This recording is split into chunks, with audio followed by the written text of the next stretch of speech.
Hey guys, so today we're going to jump into God Rank Grind number 59. So this is a bit of a unique season. This is the first ever season where we have both the traditional rating match and we have rating match proud in the same season.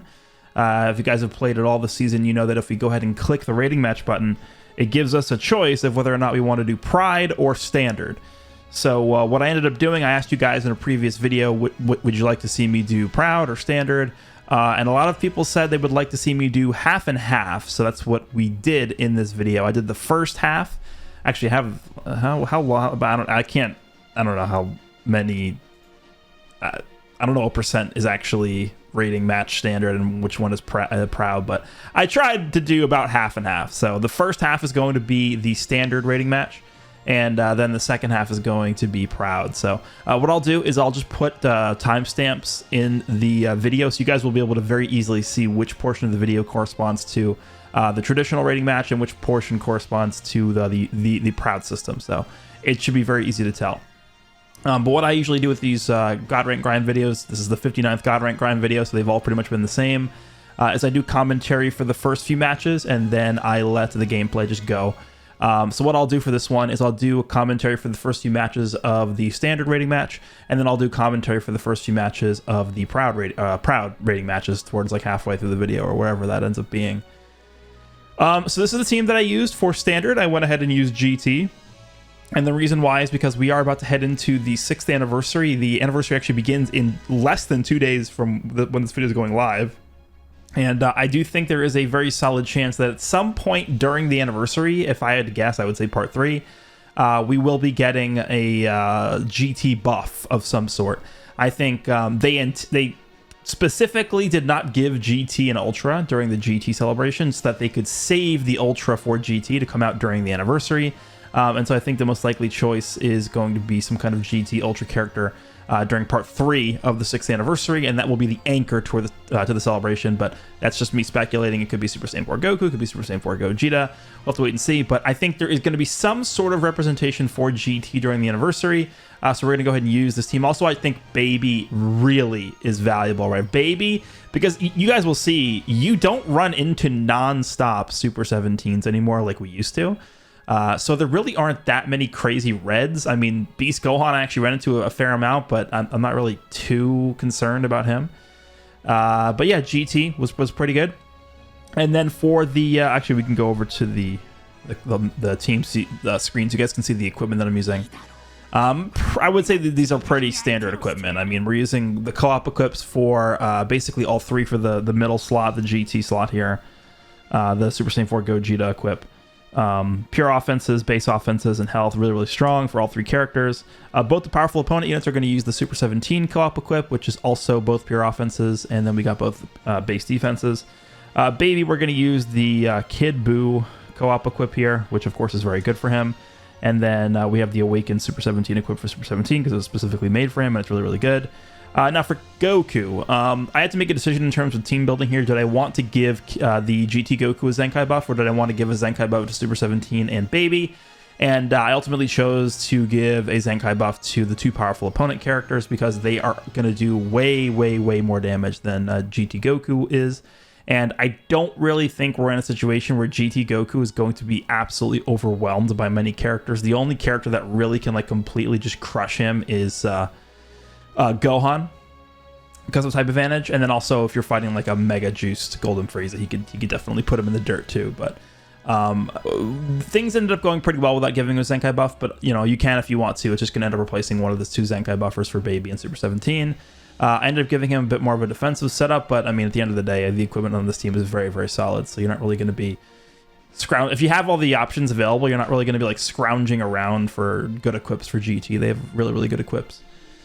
All right, so then the next team we're going to be using for Rating Match Proud, this is actually a team that I've already done a separate video on, and this is the Frieza Force team. Our most recent character still is the Nappa, who revives into Vegeta, so I wanted to make sure we got some representation for them in the video as well. We got some actual good footage for Grade 8 Vegeta. I think I got the LF with Grade 8 Vegeta like 3 times or something in this video, so we actually got some good footage for Grade 8 Vegeta, the red one. And Full Power Frieza, I don't believe... Actually, I think we might have gotten the LF with him once in this video too, which is pretty interesting. But I mean, as you guys would expect, most of these rating match Proud fights with Golden Frieza just was him dominating completely. What I tried to do in the rating match Proud portion of this video was I tried to, so the two setups that I used for this team is I would use First Form Frieza, Revival Frieza, and Golden Frieza together. And then the second lineup would be the Great Ape Vegeta, Nappa Vegeta, and Full Power Frieza. And what I tried to do is I tried to give a bit more screen time and priority to that second lineup, the double Vegeta and Frieza lineup, just because would assume you guys have seen enough of Golden Frieza at this point. So wanted to give a bit more screen time to the Nappa Vegeta and Great Ape Vegeta. So that's what we did with this. This is a very, I would say, typical equipment setup. First Form Frieza and Revival Frieza were both given just full defensive equips. Golden Frieza full offensive equips, and full powers mixed. And if you guys notice, I do specifically build that second lineup to work well together in terms of equipment. So on Full Power Frieza, we have this, which is going to give him 15% to pure defenses, because we're going to be running him with a Vegeta Clan battle member, of course. And then I actually am using the Saiyan Saga unique equipment, because we are going to be guaranteed using at least 2 Saiyan Saga battle members in that lineup with both the Vegetas. So we're going to get 2 instances of that slot 3 buff, 5%. So we're going to get 10% pure damage from him, and then Vegeta is also going to get that as well. And then on top of that, we do have the Awakened equip as well, which is going to give a lot of extra defenses. You guys will notice that that definitely does help throughout the course of this video here. So those are the 2 teams that we're going to be using in this video. We have the GT setup, and then we have the Frieza Force setup for Rating Match Standard and Rating Match Proud, respectively.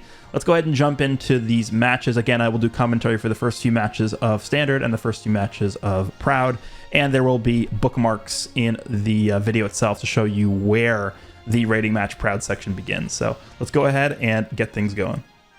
All right, so jumping into the first match, something I definitely did notice in this video, and I'm not sure, there's probably a bunch of different factors as to why this was the case, but I did notice that overall the match quality in this season was very, very low. I mean, even starting this out, I think I started at around rank 2000 in this God rank grind.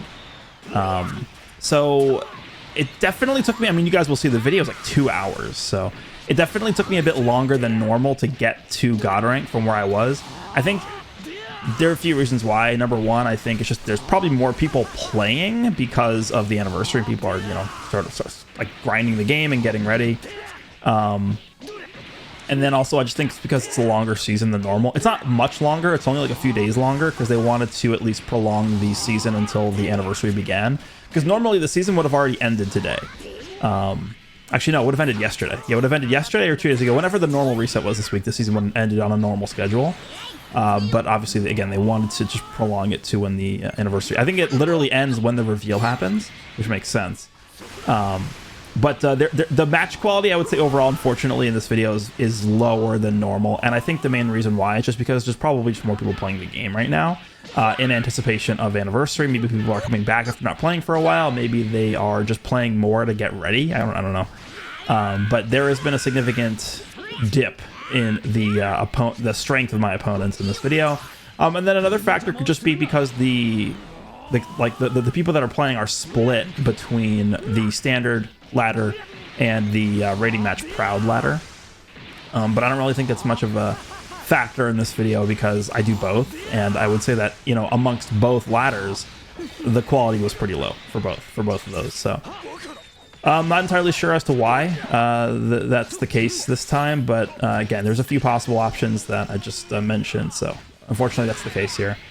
All right, so yeah, I really want to highlight how good Super Baby 2 is throughout this video. I actually think if I were to pick an MVP of this team, it would probably end up being Baby. I'm going to go for the ult here because even if he does go into Super 17 or just Blue 17, he would have died because he's not switched into the battlefield, which means he would not remove our endurance nullification on this. So it's either he has to choose between the Super Saiyan 3 Goku dying and Super 17, or not, I always call him Super 17, and Blue 17 dying.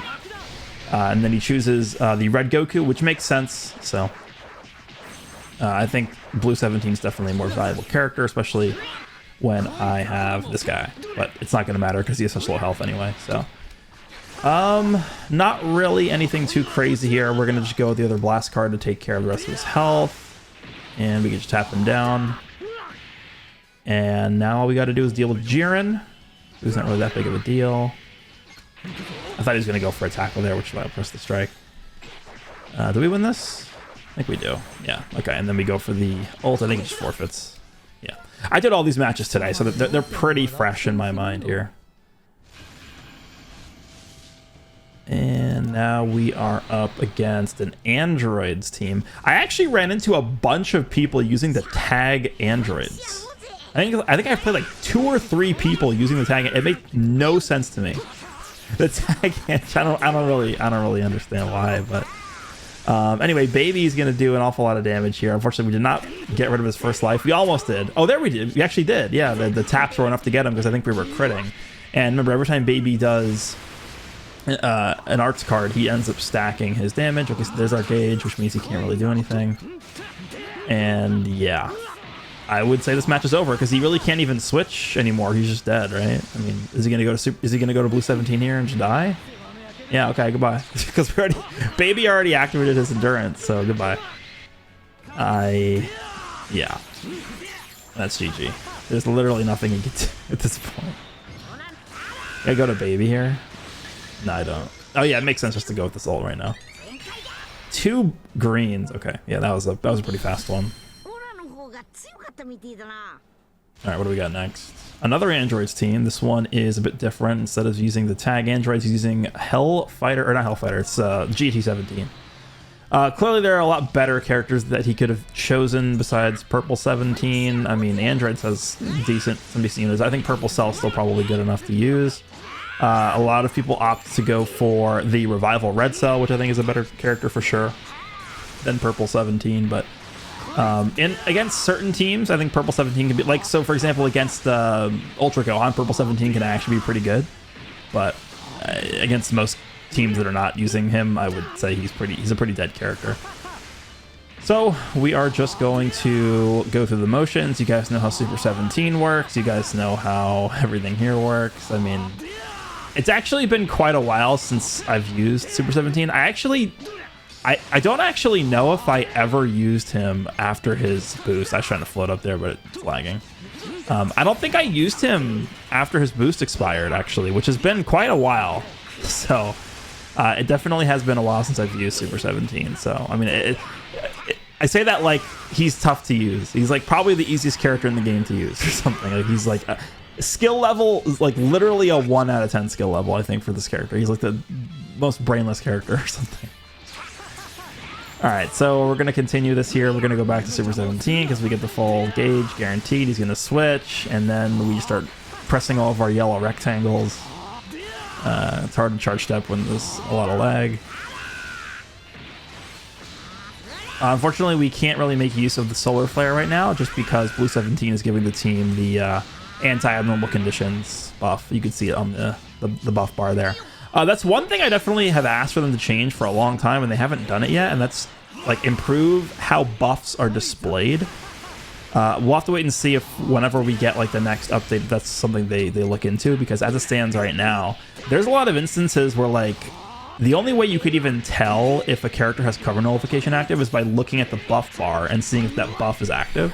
And there's actually some times where a character will have cover nullification, but there's so many buffs that it overlaps where the cover nullification buff is, even though it's already active. It's just there's so many buffs and debuffs that you don't get to actually see it displayed, and so you don't actually know. There's no way to confirm that it is active. So I feel like that is definitely a problem, and as we get more characters with more abilities and more buffs and debuffs and stuff like that, it's going to become even harder to track those things. So there needs to be a better way for them to allow us to see what exact buffs are and debuffs are active. I'm not exactly sure how they would do that. Maybe some kind of like stacking thing, because like one of the major problems is when a character applies a debuff or a buff, like so for example, if a character is stacking damage, like let's just say every time they use an arts card they're stacking damage, the same buff will apply every single time they stack damage. I think a better way to do it is just have one symbol that just says that, you know, there's a damage buff applied, and then have like a small number next to that symbol that says how many instances of that buff is applied at that point. That'd be a lot better. That'd be at least one thing they could do. I mean, there's probably a million better things they could do, but that's just a 2 seconds. So it took me 2 seconds to think of that, and I think that'll be a lot better than what we currently have. So we'll see how that's going to work. I think there's definitely going to be some kind of new mechanic for this anniversary. Otherwise, I would see no reason for them to, number one, make the unique gauge smaller. I mean, a lot of people noticed that the unique gauge was a lot smaller after the update, the anniversary update. And then number two, they moved it lower. So they deliberately opened up a spot above the unique gauge for something to slide in there because they also made it smaller. Oh, yeah, I remember this play. I have no clue how we did not absorb that. I guess maybe I sidestepped it or something. I don't know. I feel like I should have absorbed that. I really do. We're going to go to Baby here. There's really not much he can do. The only character that Baby is really scared of is Beast on this setup. But even Beast, like, I don't know. Beast would have to blue card Baby for me to really want to switch from him. The only character in the game that Baby is really like weak to is Super 17, and the main reason why is because of the healing reduction. Like, Baby can tank Super 17's blast cards. Well, not like a billion of them, but like a few of them to build his gauge up. But the problem is not so much the damage that Super 17 does, it's the healing reduction.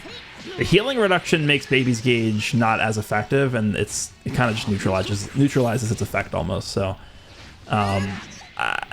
it's not so much the damage, it's more so just, you know, not being able to heal the damage off once we take it. Whereas a character like Gohan, it's just he does a lot of his damage in one card. Does he go for it here? He does. Yeah, this is smart. This is a very smart play by him because he knows he doesn't want to proc the gauge. He would rather just get the blue card in and try and scare me into switching. Which I think I probably do switch here if he does the blue card, which would make sense because I see that Goku... Honestly, if Goku's gauge was already activated, I might have just stayed in with Baby there because I don't think Baby would have gotten one-shot by that blue card. But because I knew that Goku still had the heal in his back pocket from the gauge not being active, I thought it was fine just to switch to Goku there. And the reason why Beast did so much damage to Goku is because Beast was type neutral right there, which is whatever. He messes up really bad right there. I mean, honestly, that probably lost him the match. I think he just misclicked on that blue card. I mean, if you use Ultra Gohan for any sort of time at all, like, you'll know that doesn't work.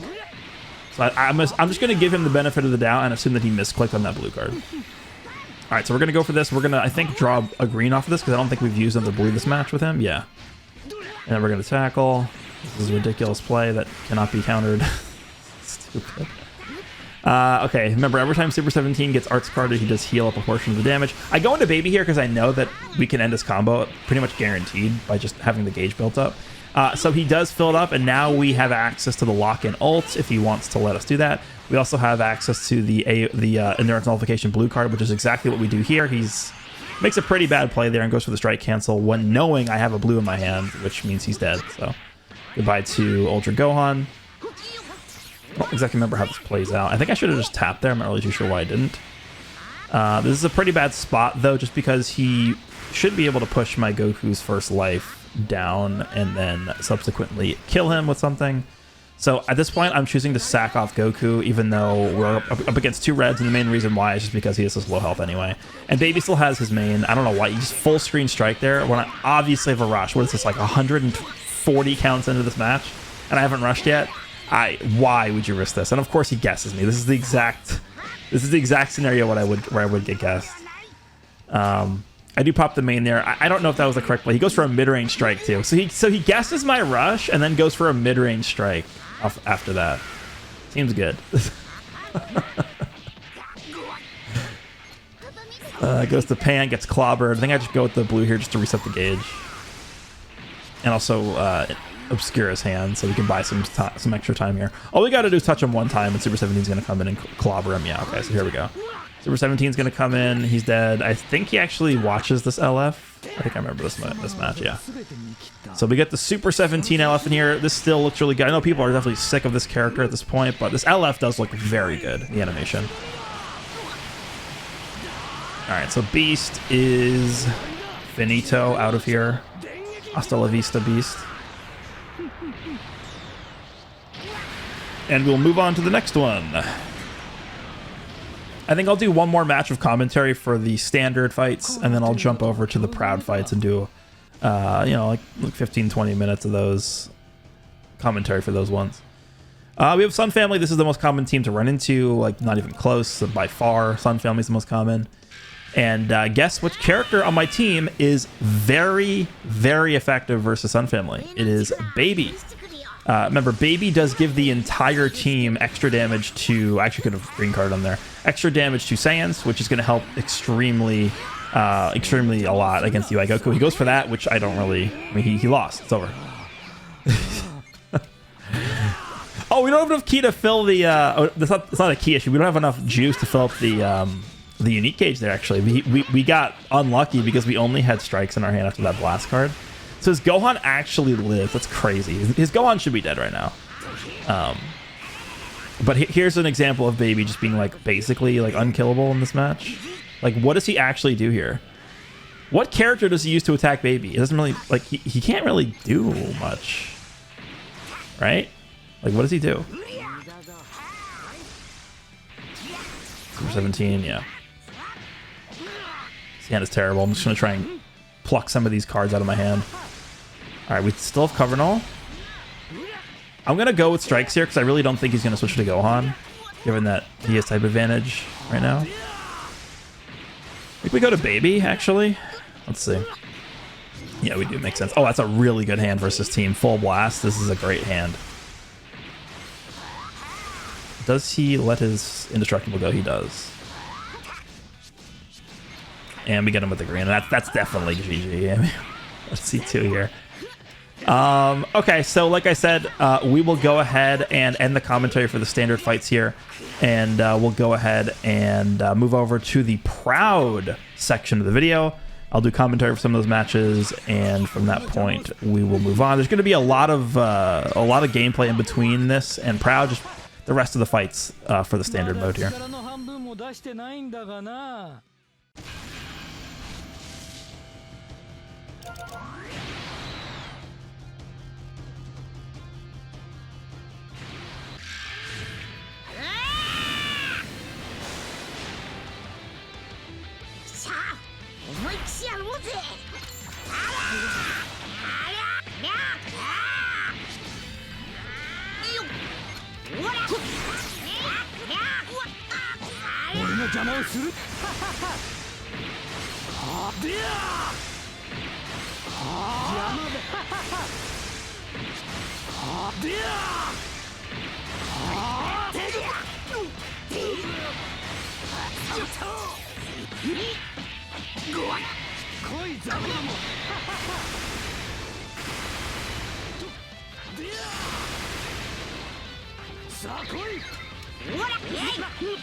ほらワクワクしてきた。お前の戦い方を見せて俺が見せとけ。でや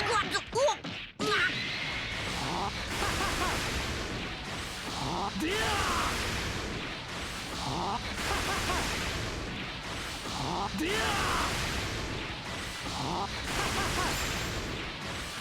でや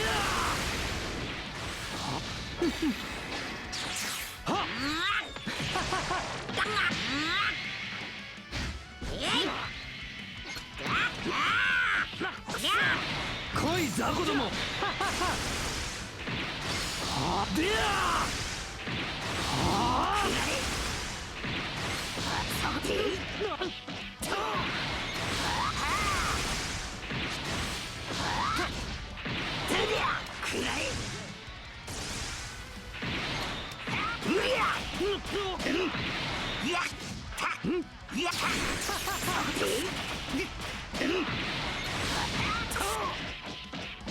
俺の邪魔をするな。でや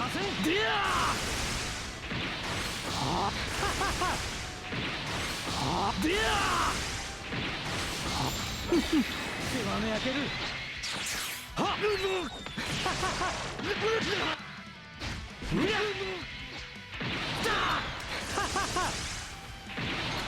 でや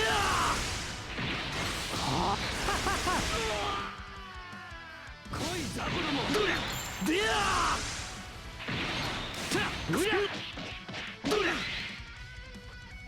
退屈していたところだ。も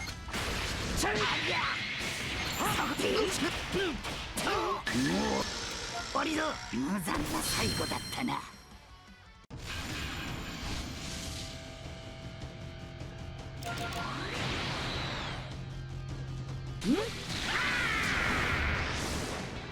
一丁行くぜ。おめえの力見せてくれよ。カメハメはっふっよ貴様はあとだ。いやうわ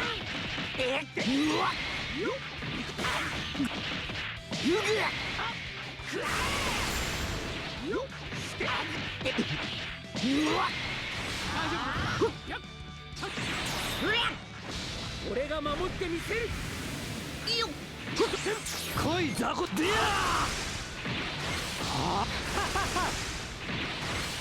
でや無駄だ。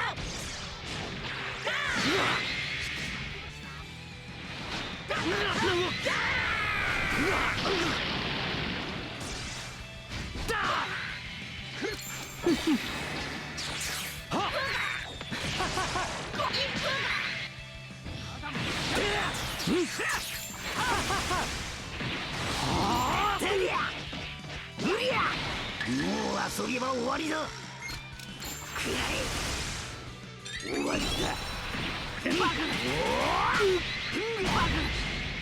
リベンジデスボール。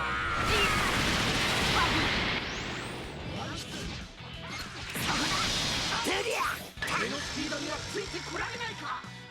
襟をつけてやる。これで終わった。ファイナルカメハメくたばりやがれ。固定だ。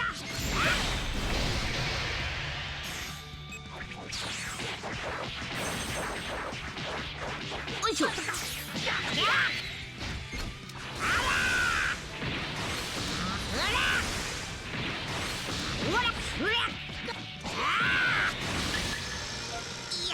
本家はオラの勝ちだな。また勝負しようぜ。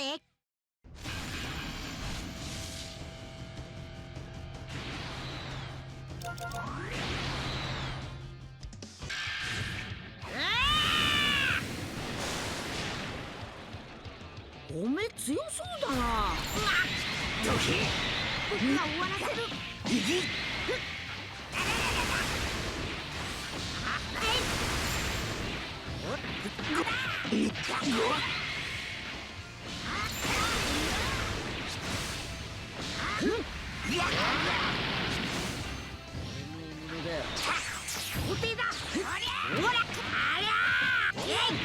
来いぜ。でや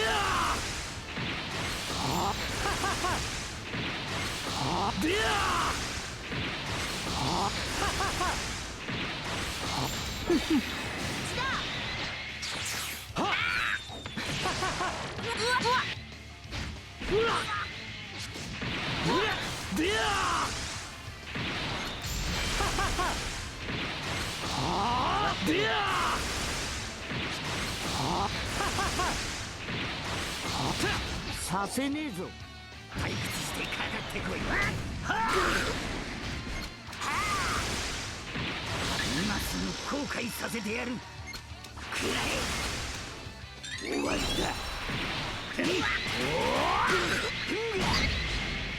リベンジデスボール。君は下がった。ドラム行くぞ。かかってこい。無残な最後だったな。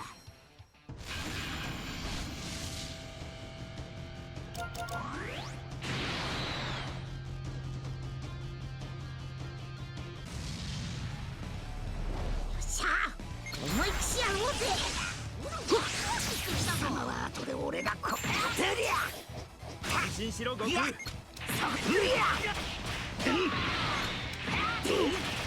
てりゃフラッシュうりゃいやそこ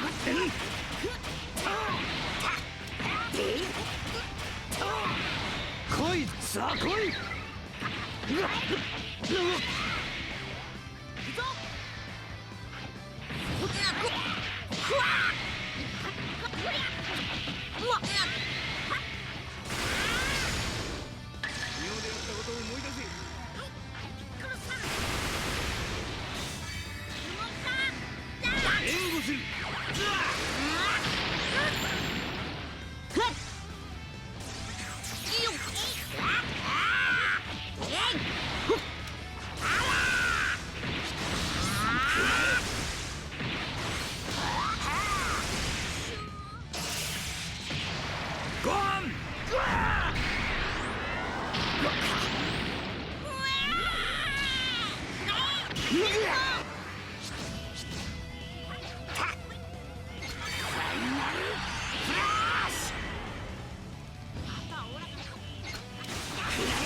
おめえをやっつける。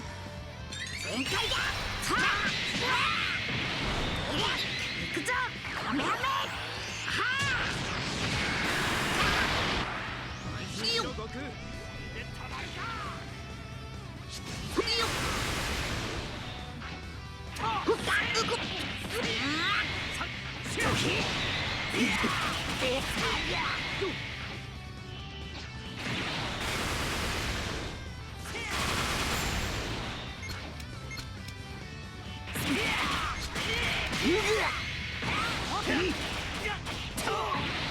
今すぐ後悔させてやる。終わりだ。無残な最後だったな。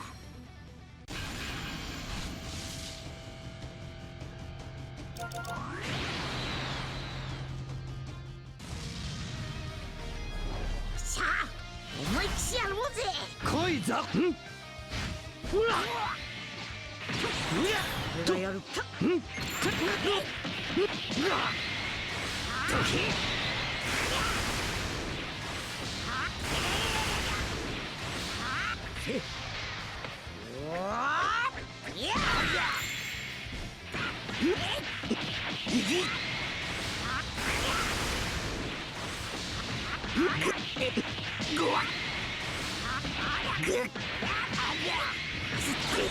あとは任せろ。く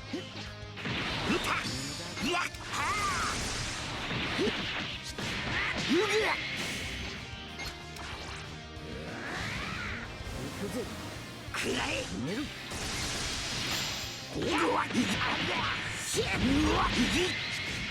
俺のジャンプだ。見切った。うらうらてや。行くぞ。うらうら。でや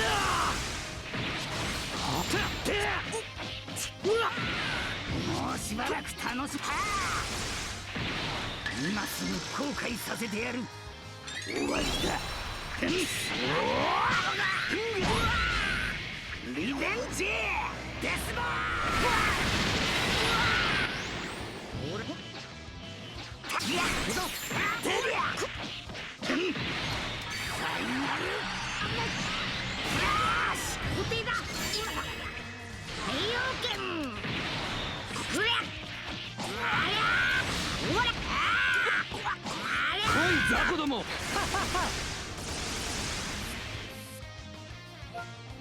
貴様の弱さには落胆するよ。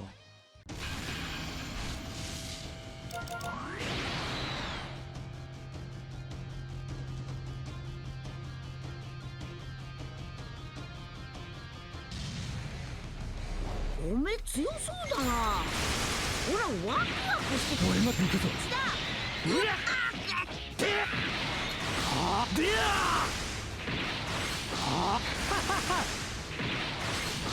でや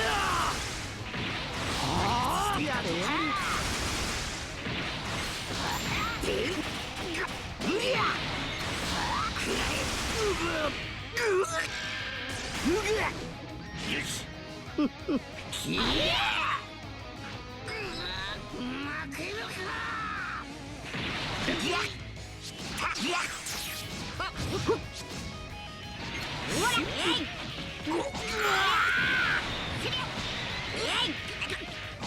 来い雑魚ども。でや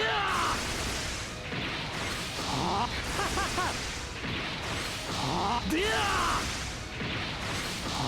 どれうら行くぞ。うらちったうらてやうらてやお前ももう終わりだな。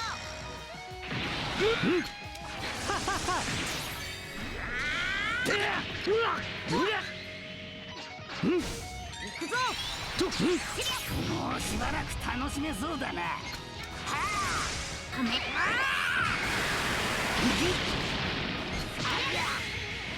サムティとテリア今すぐ後悔させてやる。終わりだ。山だ。リベンジデスボー僕が行くくらえ決めるぞ。俺に挑んだことを地獄で後悔するがいい。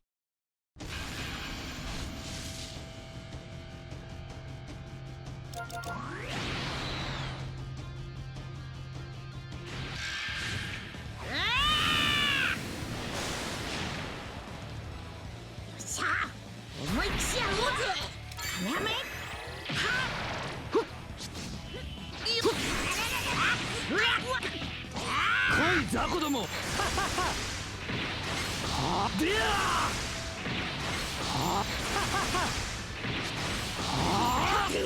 下がり終わりだ。サムテリアうりゃや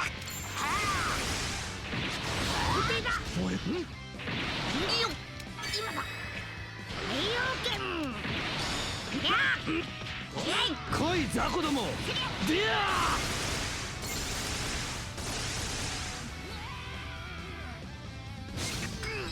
負けるか。でやよし退屈していたところだ。負けるか。やだだ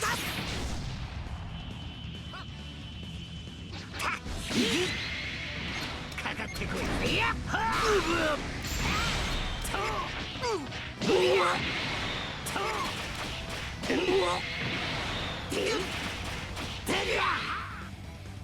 俺のうりゃテリアうりゃ来い雑魚ども。どれテリア行くぞ。うらいったバカどもが。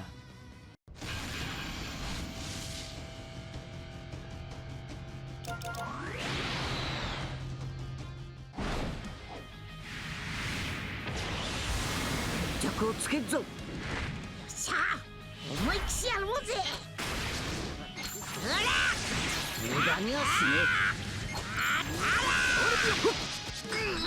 え。負けるか。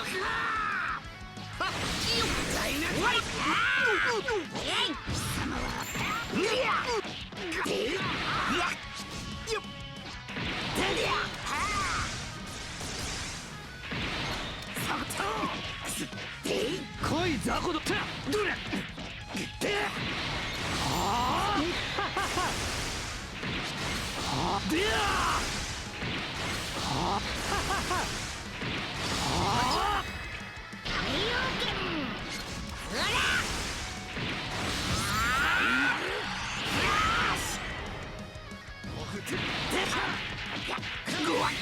負けるものか。このバカ野郎。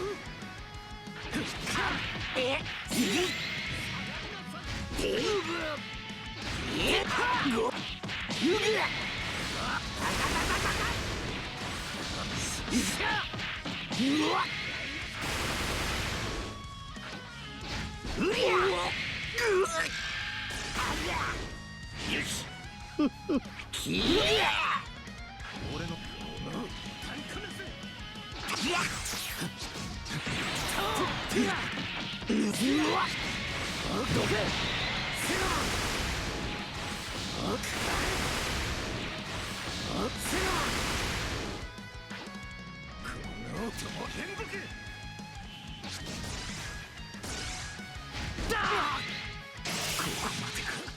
あとは頼んだ。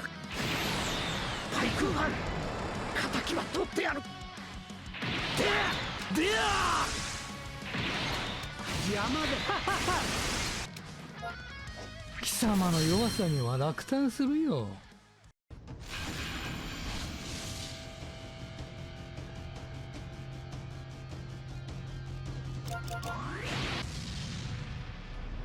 オラを地獄に閉じ込めて。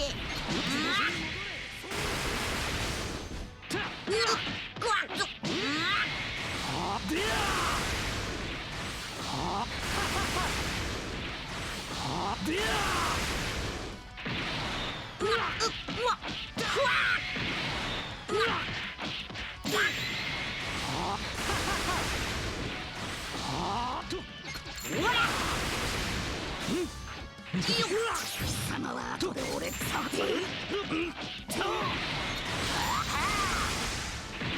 俺の邪魔をする。でや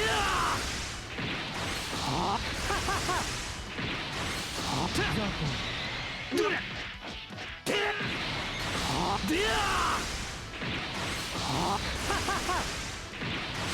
行くぞ。う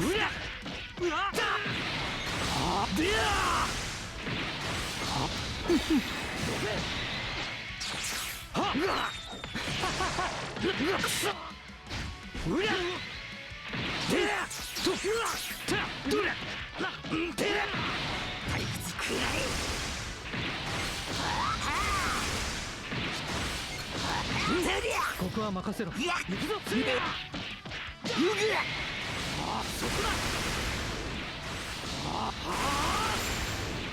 狩りの時間だ。決める。来いざ。行くぞ。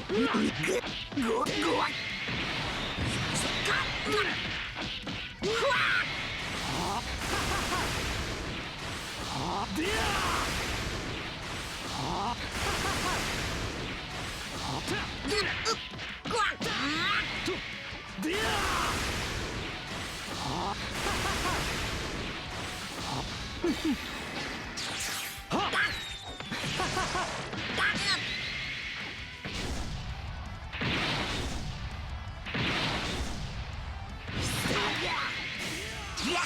俺の邪魔とど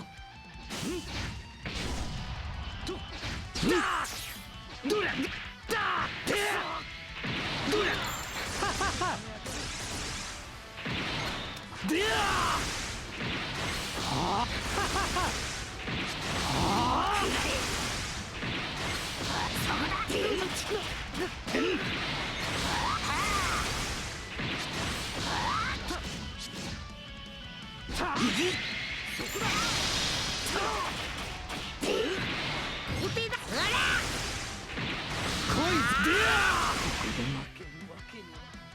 貴様の技は全て見切った。その調子ね。でやー、うわ、くらえフラッシュボルド。すぐ少し遊んであげようか。さあ来い。行くよ。は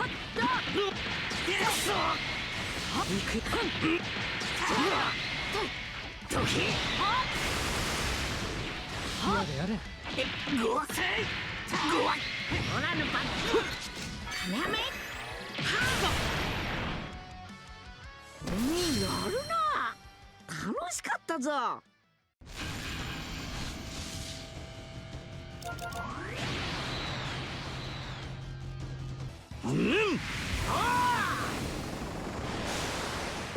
っしゃ思いっきしやろうぜ。今だ太陽剣。あら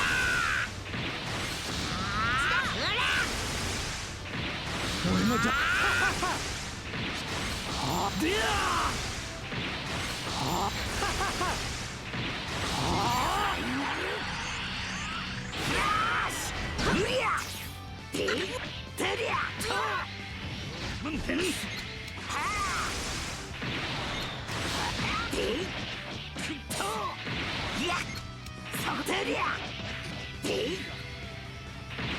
来い。行くぞ。どれだと山でや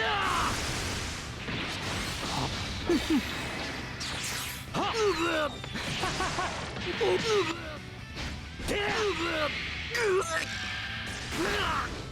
よしきやとしねったうわってうわありゃよっしゃいやときしげ何遊ばせてもらうぞ。少しは楽しませてくれ。成功してみ。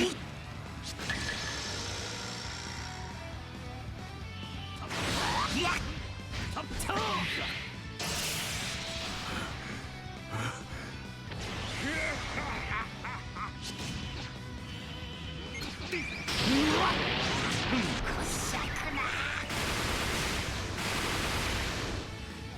決まるぞ。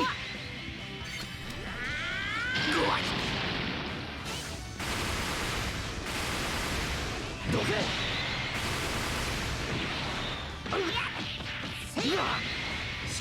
終わりだ。いや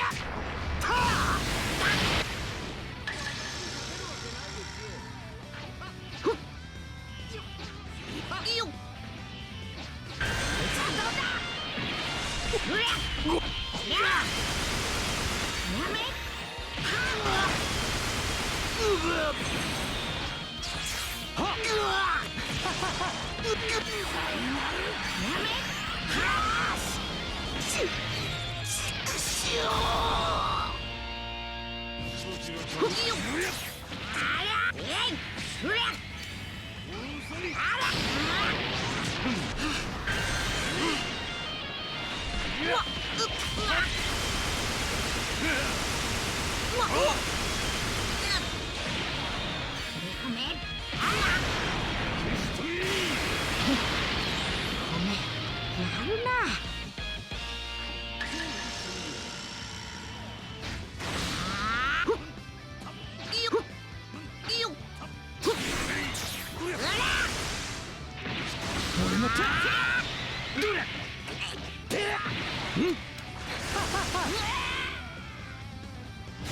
貴様の技は全て見切った。とととその調子ね。でやくらえフラッシュボルド。わりだ。地獄に落ちろ。電撃地獄だな。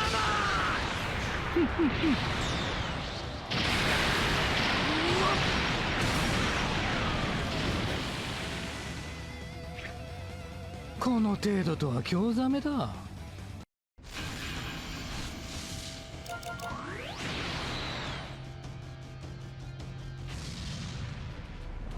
おめえ強そうだな。ほらワクワクしてきたぞ。俺やれやれ。いや貴様はあとちょっと。いやてりゃどけ。俺の邪魔。はあでやあ行くぞ。どれなは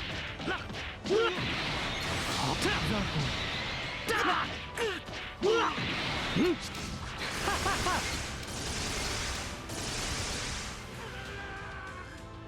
下がりなさい。うまくいくか。行くぞ。だうわとどれでやうわよしきやこいたとどれ固定だ。おらえいよっふっよっ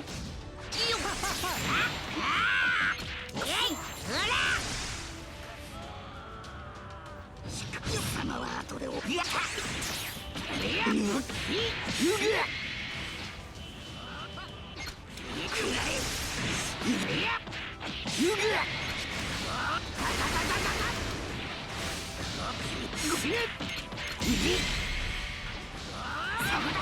わりだ。てりゃとあんな苦しみから解き放っ無残な最後だったな。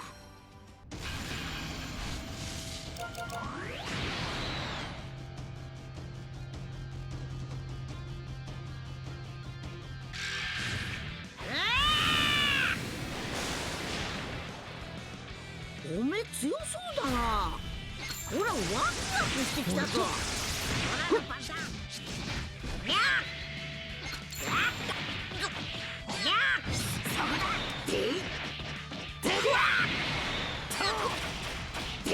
来い雑魚ども。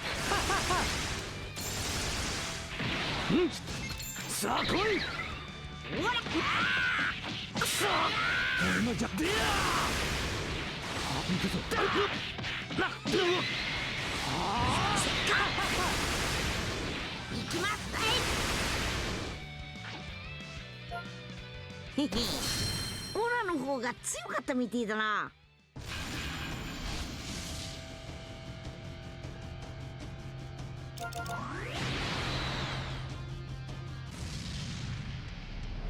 おめえの力見せてくれよ。オラもううずうずしてんだ。貴様は後で俺がこう食らえ。てりゃファイナルフラッシュうりゃオラに任せろ。行くぞ。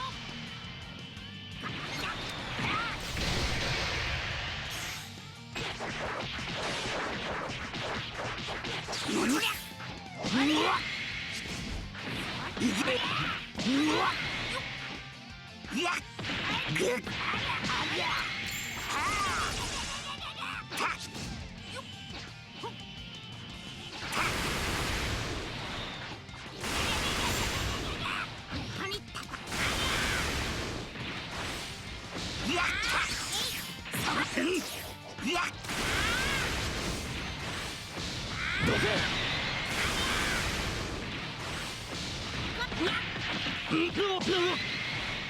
妙でやったことを思い出せ。あとはオラどれうんでやはあうりゃくらえファイナルフラッシュやった固定だ。ほらにゃーほらお父さんが危ない。コどもあでやあ行くぞうりゃてとたうりゃうら退屈した今苦しみから解き放ってやる終わりだリベンジデスボーゴンゴ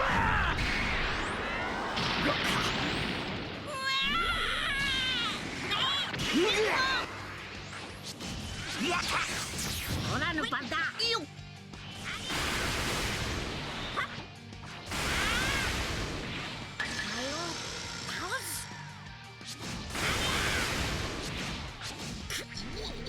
許さないぞ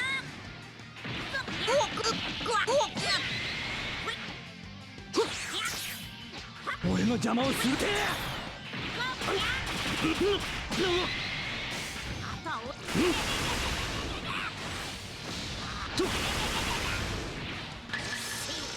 本気で行くぞドキや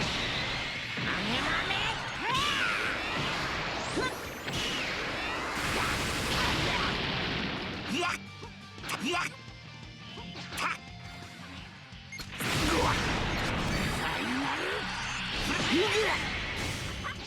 やお手だ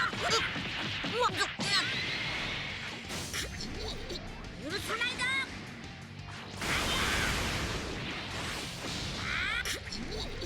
許さないぞよっ来い雑魚どもうりゃうたうりゃうらとはあでやあ行くぞだうりゃもうしばらくでおっとくらえ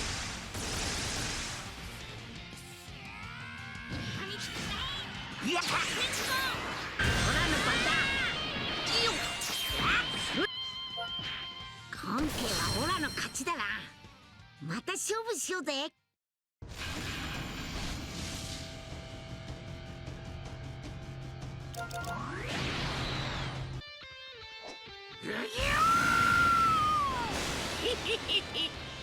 さあ思いっきしやろうぜよっ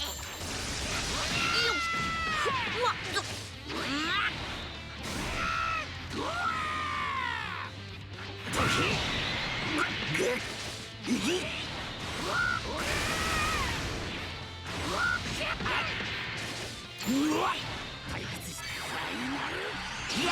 俺の邪魔をんどれ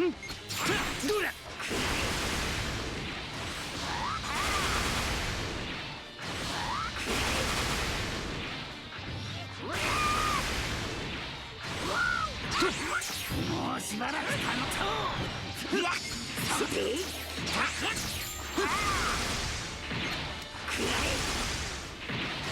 今すぐ後悔させてやる終わりだ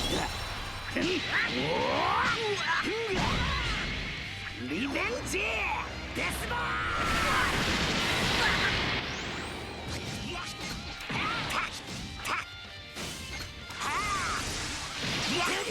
来い雑魚ども行くぞうわっでやお手だふっよっほらありゃおっ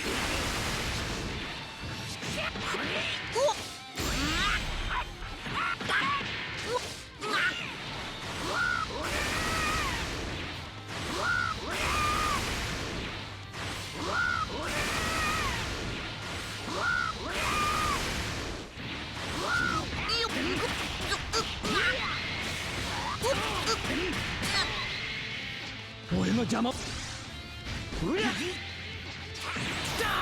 と地獄に送ってやるどれ貴様の弱さには落胆するよ All right, so now we're going to jump into the rating match proud portion of the video. Going to swap teams over to the Frieza Force team. Again, this is the same team that I did a video on separately. I think it was a few days ago now. But this team is very good, I think, for Proud. It's nothing crazy. There's definitely a lot of better setups you can run. I think Sun Family is definitely a better team because they just have access to so many more characters. But all you really need to do with Frieza Force is just get Golden Frieza in a good position, and you pretty much, like, you cannot be stopped, considering that the benches are a lot weaker in Ready Match Proud, and so characters like UI Goku, I would even say, at type advantage, get clobbered by Golden Frieza. All right, so Nappa's going off. We almost have a rush. It's been 10 counts. Remember, the first 2 matches of Rating Match Proud do have shorter match timers. Instead of 180 counts, it is 120 counts. I thought that guy would switch for sure. He was actually going to let his Beast Gohan die for some reason, and he has a revival character on his team. We're going to go to collect that final Dragon Ball. Frieza's taking a lot. Is Frieza dead? Frieza might be dead. He's taking a lot of damage. Taking a lot of damage, man. Nah, we can go to Nappa because of the sub count reduction. That's pretty good. What does he do here? Can we hit him with these greens or these blues here? We can. That's his first life gone. No sidestep, huh? All right. Well, now we just rushed and he's dead. Yeah, that was a little bit strange. Okay. So the biggest threat on this team is taken out here, unless he guesses us, which he does not. And we will deal with Beast after this. I mean, Beast Gohan, I think, is probably a bit of a bigger issue in Proud than he is in Standard.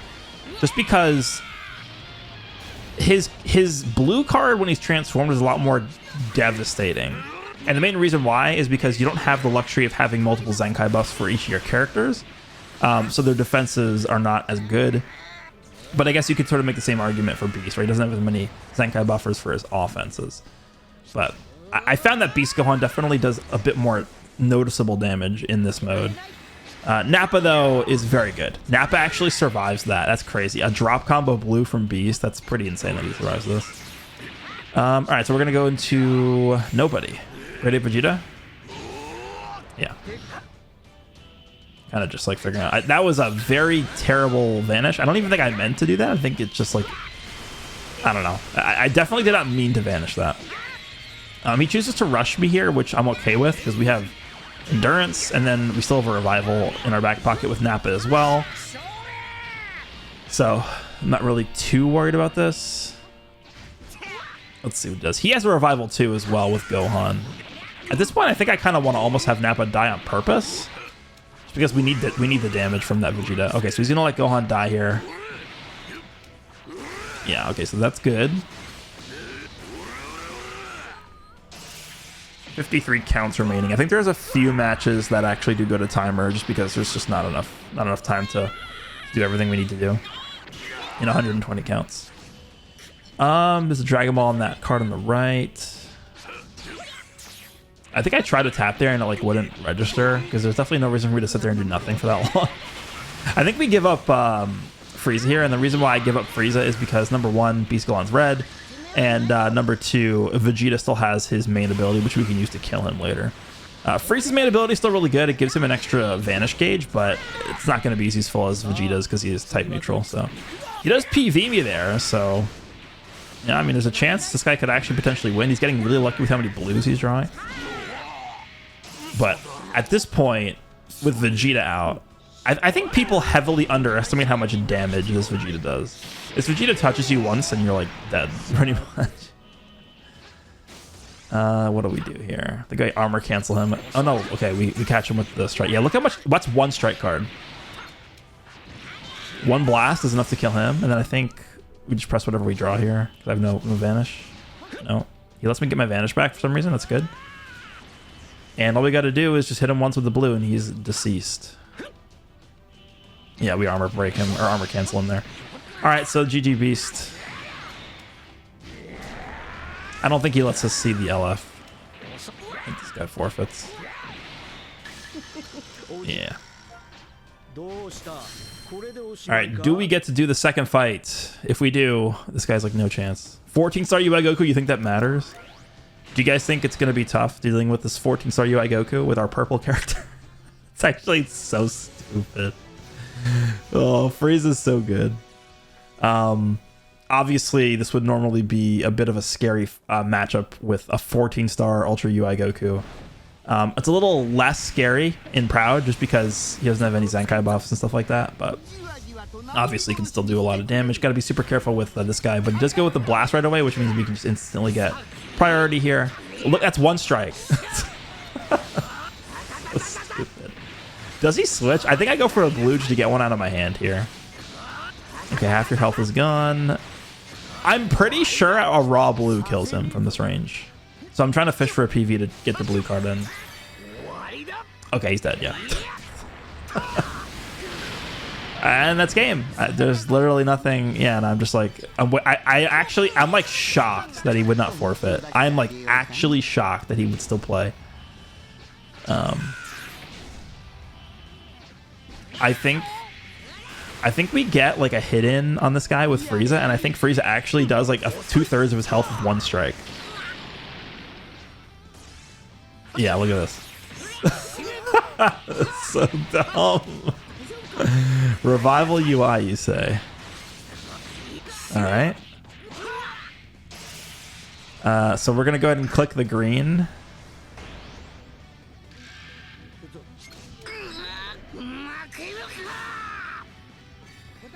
Okay, we can click another green now because he procced our gauge. Oh, is that an exclamation point? That sucks, dude. Here, take this one strike card for 80% of your health. Actually, that's more than 80%. All right, and GG. That was fun. Let's move on.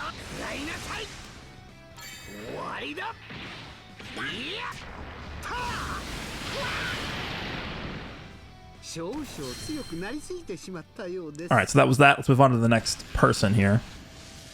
Namek Goku. Okay, obviously this is Sun Family. This guy's running Namek Goku and Pan. Namek Goku, I think, could be actually pretty good with his equipment. I think it's not going to make some like massive difference, but I definitely think in Proud mode you could put in work with Namek Goku. I think. Pan, I'm not as high on Pan for sure.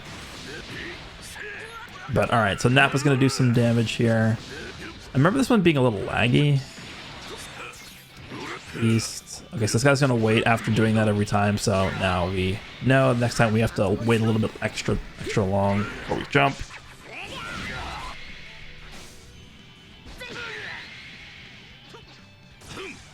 Vegeta.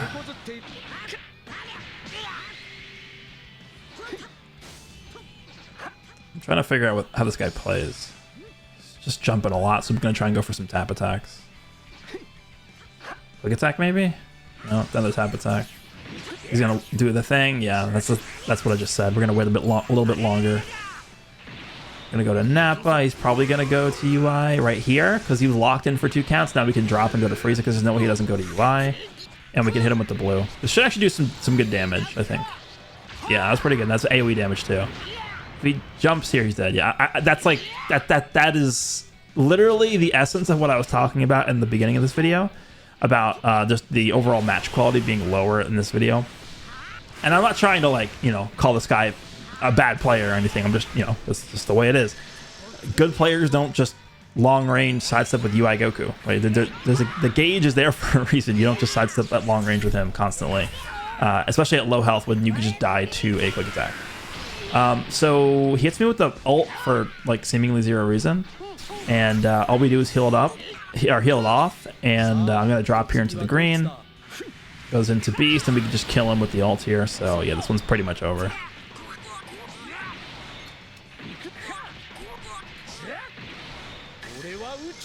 Alright, so goodbye to Beast here. And now all that's left is Namek Goku, which we just hit him with 1 card and he's dead, so that's a lot of damage. 4 million damage from Vegeta on Beast right there. Not bad. I think we just main here. Yeah. Okay, and we just back up in case he goes for anything, which he goes for a green. I guess he was just Hail Marying it because he didn't really have anything else to do, so that's fine. Alright. First match done. Now we're going to go ahead and move on to the second fight, which Unfortunately, I mean, we kind of guessed correctly that he would bring his UI to the first fight, because what's he gonna do? What is he gonna do against Frieza here, man? What is this? Yeah, this is. I mean, do we even want to watch? Like, do you guys just want me to forward this? I mean, maybe I think I might forward these loading screens for the Proud sections actually. So for the next few until the end of the video, for however many Proud matches we have left, I think I'll just forward past those loading screens. All right. Let's see what he does here. I'm gonna go to Golden here, jump, which he actually goes for a jump into taps, which is like you just never see that. I'm scared he has a green, so I went for taps instead of a jump there. We just continue using these blasts. I'm gonna go with the green, and because he stayed in, I'm gonna assume he's gonna go for taps here. So if we can just dodge this, we get a guaranteed kill on someone. Yeah. Yeah, I really do like that Zenkai kid going. I think he's a really well-designed Zenkai character, but I mean, Frieza's just ridiculous. You get caught by him with this Gohan, it just lights out. Goes with the green, makes sense. I could have went for taps there, alternatively, but it doesn't matter. All right, so we're gonna take some damage here from Goku and Bardock. Goku and Bardock definitely still a really good unit. I think people definitely massively underplay them at this point. I have been saying this for a few months now, but I mean, I wouldn't say that Goku and Bardock are on the level of like Super 17, Ultra Golden Frieza, like those kinds of characters, Ultra Gohan. Definitely not on that level, but I don't really think they like aged poorly or anything like that. I think they're really just a good unit. All right, so Pan's gonna go for taps there, which makes sense. He's gonna go for a strike here. I'm gonna wait for him to jump and go for a blue with Golden here, because last time he tapped, which I don't really understand. And I'm gonna go for taps here again, just to be extra safe. Let's see what he does. Jump, I'm gonna go for that. Oh, his hand's really bad. I'm gonna go to Frieza. PV, nice. I think we'll go back to Revival here. Yep.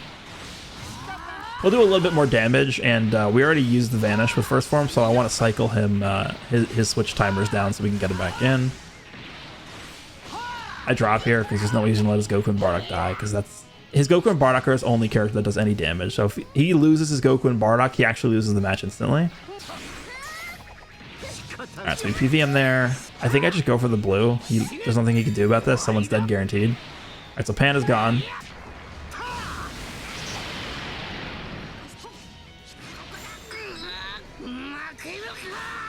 I don't think we got rid of his indestructible, right? I think he still has it. Last Dragon Ball is on the blast. The reason why I backed up there is because I was scared he has a rush. But he didn't use it there, so instead of switching to Revival right there the second time, I decided to attack right away because I think he would have rushed before if he had one. Okay, tap here. Yeah. Try to catch him on a side step so I can rush him because it would have instantly ended the match. Alright, now we're gonna rush. Not really much of a decision to be made here. Just have a full hand of blast, so. He does guess me. Okay.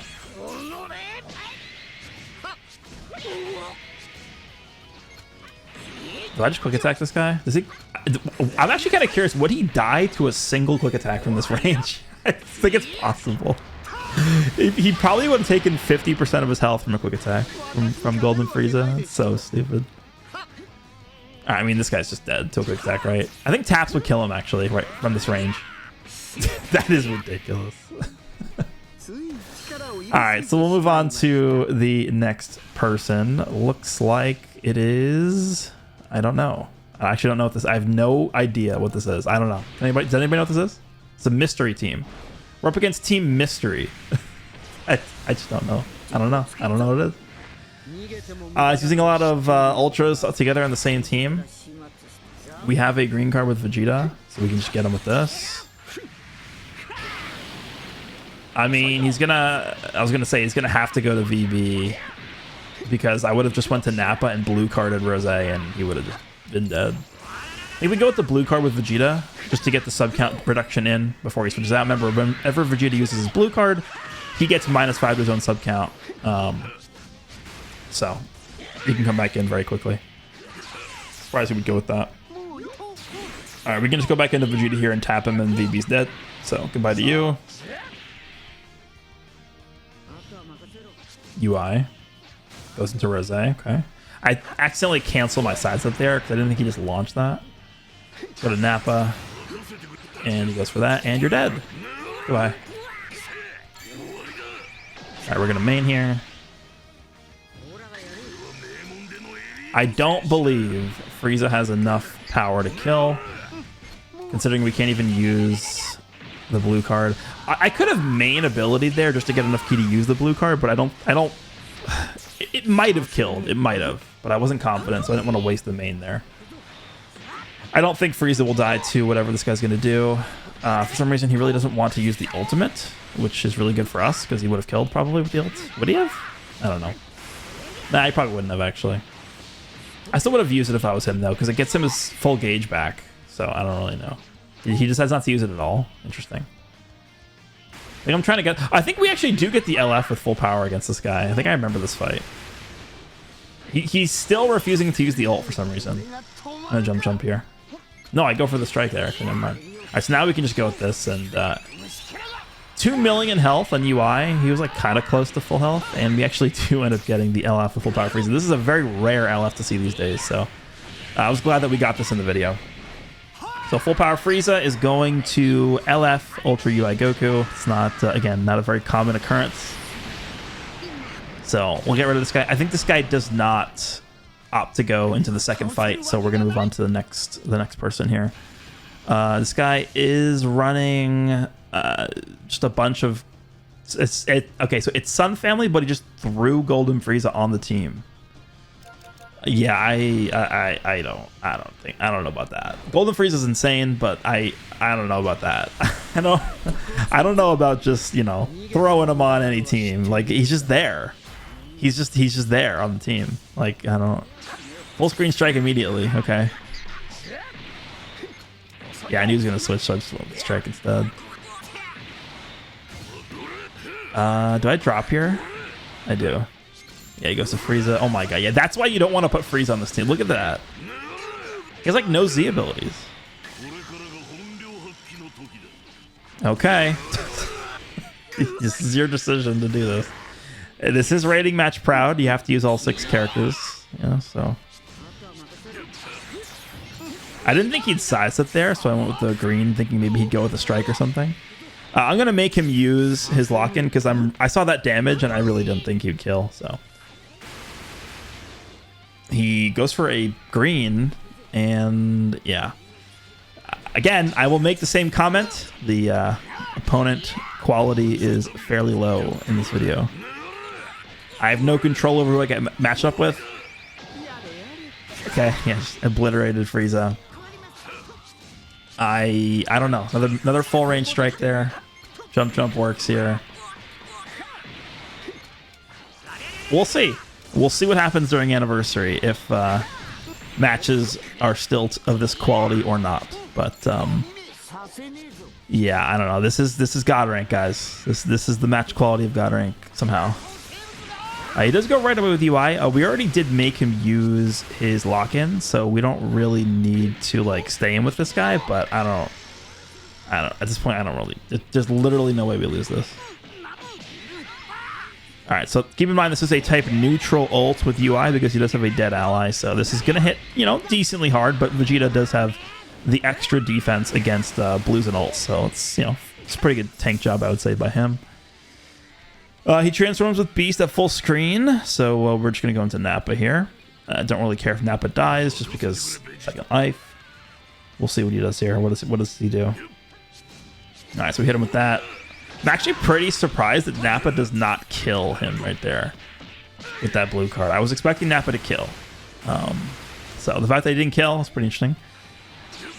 We're going to go to Frieza here. We have our second Vanish available if we use the main. Let's see what he does. Just okay, just mid-range blue. Interesting. Mid-range rush, pretty good. This is God rank, guys.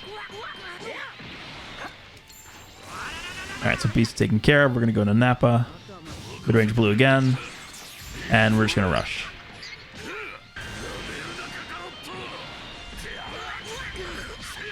Okay. And I'm pretty sure this guy opts to not continue to the second match. So I think I even included that he wasn't going to continue because just so it's more clear. I think I didn't cut this part out on purpose. Oh no, he did continue. This is the second match. Okay, never mind. It is the same guy. All right, so I think we'll probably make this the final match that I do commentary for the Proud section. Still have a good like 40 minutes of gameplay here. The Proud section, I actually know. Okay, so the first ever season of Rating Match Proud, I did not actually get a single Battle of Pride that entire time. This one, I actually did get one. There is a Battle of Pride in this video. And I'm not making excuses, but the only reason why that even happened was because I was like doing something at the same time as I was playing, and I like looked away from my phone for like 10 seconds in the match, and I think I lost a character. I swear to God, that's the reason. But yeah, it was good to get a Battle of Pride in here. I think the OST. Look at it, live with 200 health. The OST in the Battle of Pride is really good. I think it's an aesthetically very cool thing. I really don't understand why it's even possible to like decline to do the Battle of Pride. Like it's the whole point of the mode. I don't know. Anyway, we are going to finish this guy off. I'm not really too sure what he's doing. I think I try and go for the LF on this first one Frieza in this match. Is that this match? Maybe it's not. So normally I'd go for the green card there because I would read his sidestep, but this guy has full range strike a bunch of times, so I was kind of scared he would do that again, so I didn't go for it. All right, so we're going to go ahead and wrap up commentary here. Let me know down below what you guys think of this God Rank grind, the first season where we have both Rating Match Standard and Rating Match Pride in the same season. Hope you guys enjoyed. Still got a lot of gameplay left, so hope you guys enjoyed and still enjoy the video, and I'll see you all in the next one.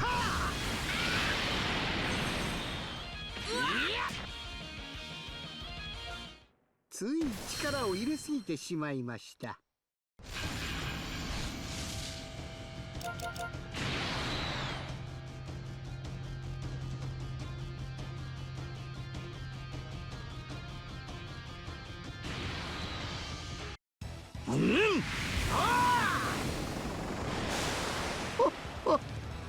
貴様が恐れているサイヤ人の力見せてやる。安っぽいネーミングですがゴールデン遅いぞ。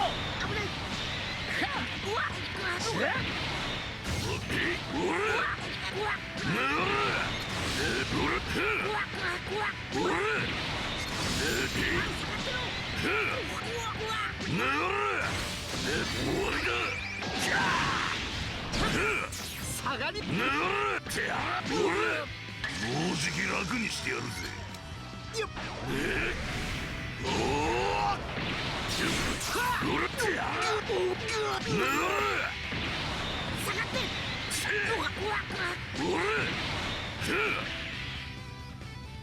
仕方がありません。もう終わりだ。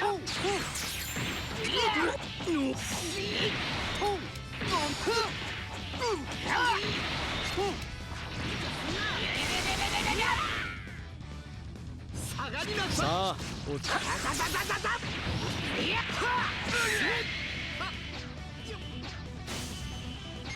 わりだ。嫌いなさい。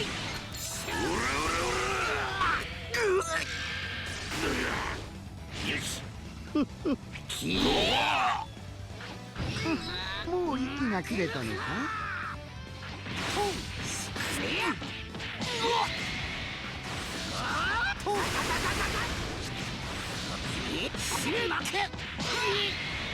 それ。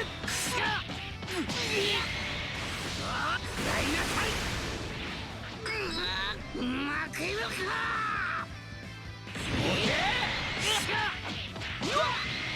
お昼寝の時間は終わりだ。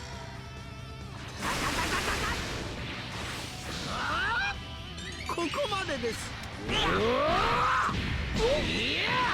とどめだ。はあ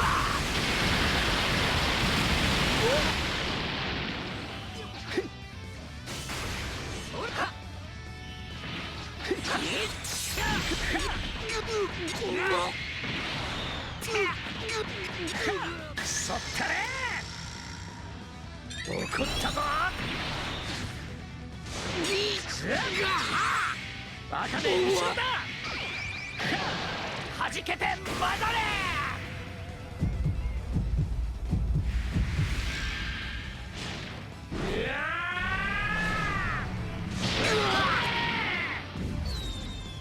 終わりだ。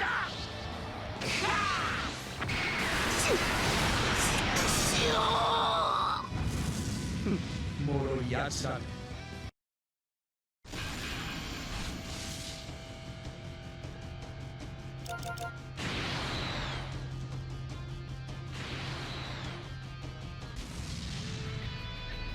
同じサイヤ人なら分かっているはずだ。俺に立てつくとどうなるかはな。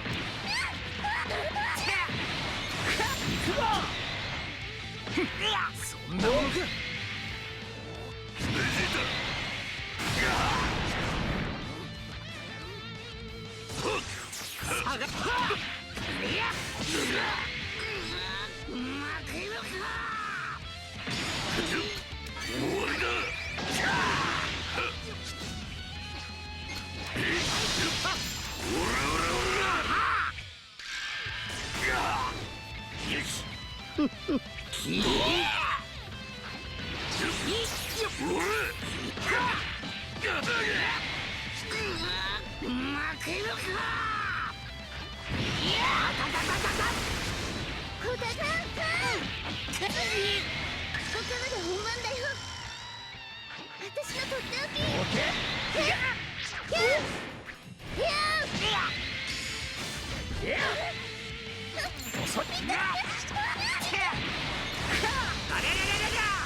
もうじき楽にしてやるぜ。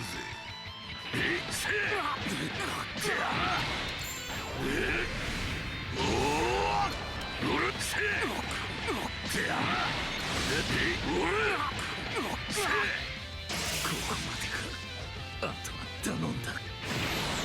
対空班、敵は取ってやる。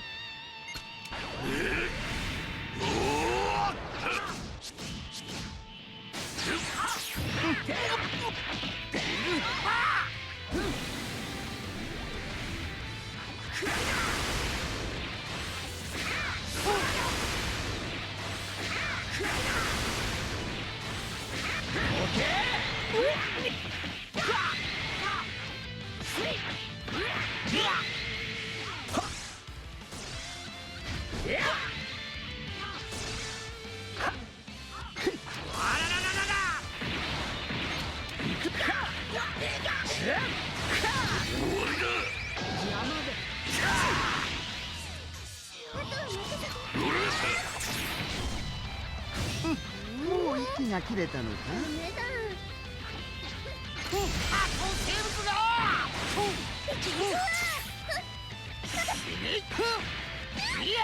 動けなくなった仲間など必要。貴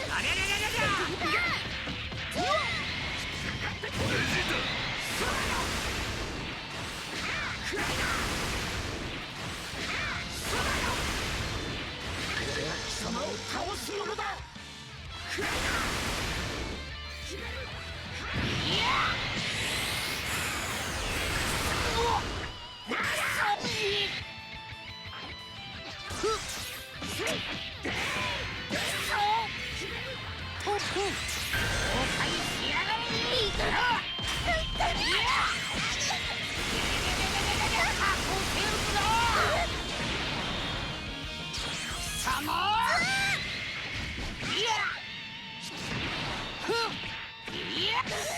さあ、お次はドイツだ。遅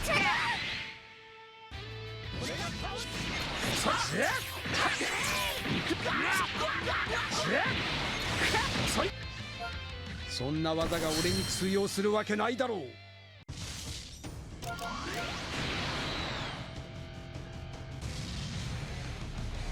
サイヤ人は一匹たりとも生かしてはおきませんよ。さあ、かかってこい。下がりなさい。うわ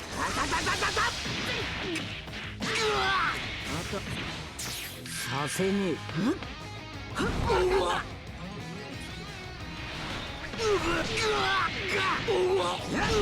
ダメだ。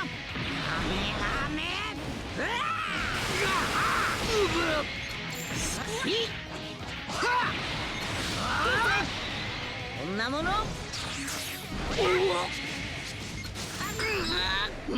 けるか。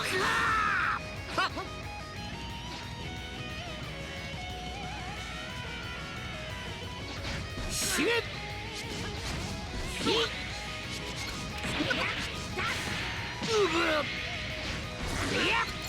らいなさい。負けるか。負けるか。それ死ね。死ね。いやたたたたたた。食らいなさい。蹴りをつけてやる。死ね。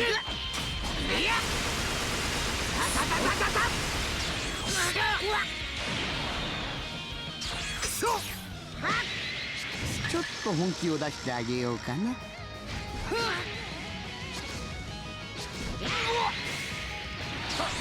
仕方ない。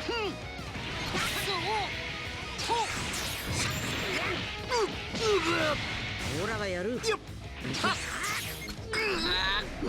けるか。死ね。死ね。食らいなさい。たたたたたた。食らいなさい。たたたたたた。終わりだ。させねえぞ。仕方ないね。ちょっと脅してやるか。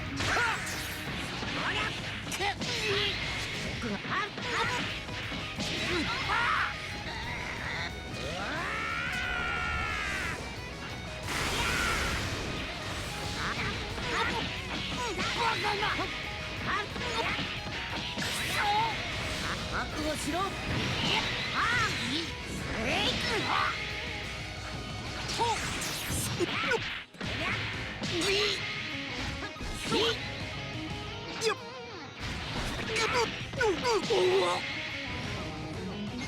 食らいなさい。返しましょう。死ね。たたたたたた。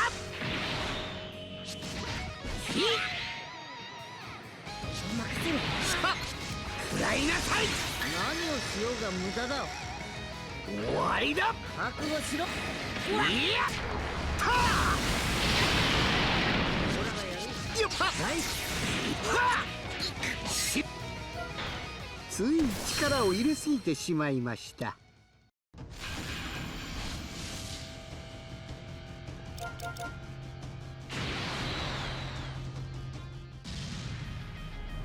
超エリートサイヤ人の圧倒的パワーを見せてやる。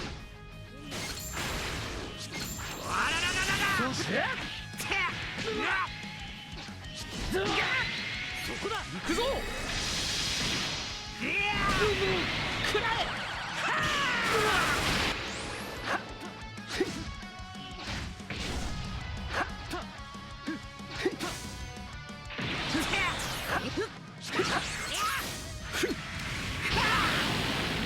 遅いぞ。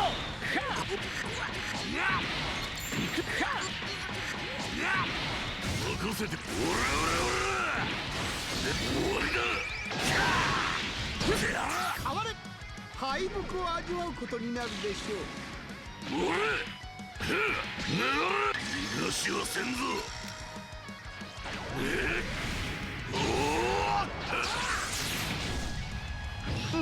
もういい。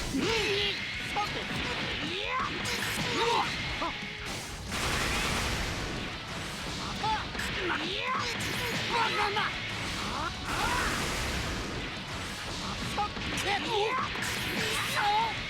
せろ。何やってんだこの程度期間はてや孫悟空手こずっているようだ。何や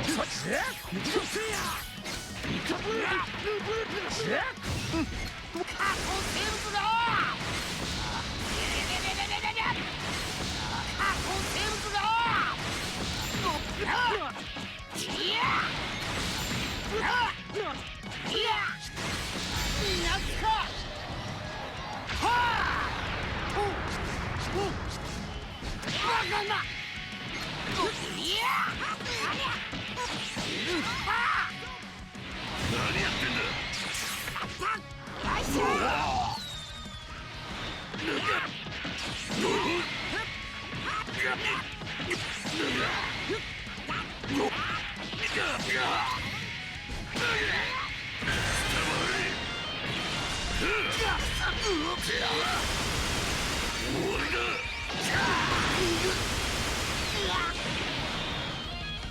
バカな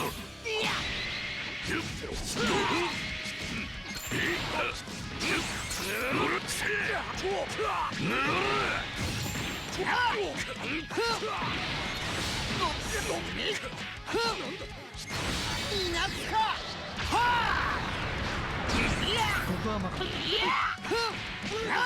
全力をお前にぶつける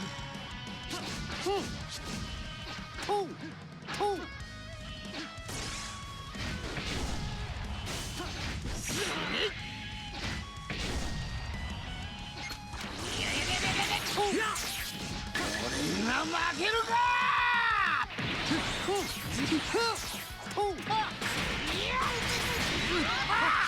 何やってんだ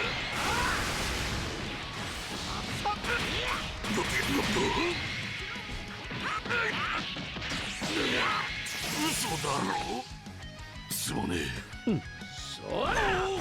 動けないサイヤ人など必要ない。さて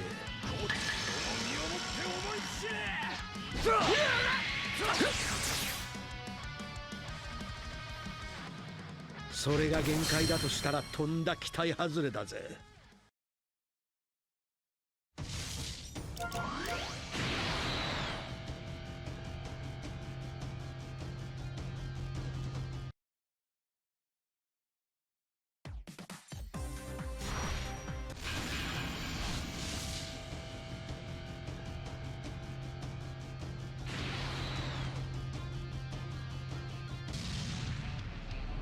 暇つぶしですか。まあいいでしょう。生物が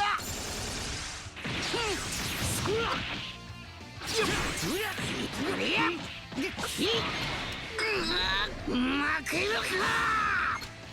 世話めあげるやりなさい。死ね。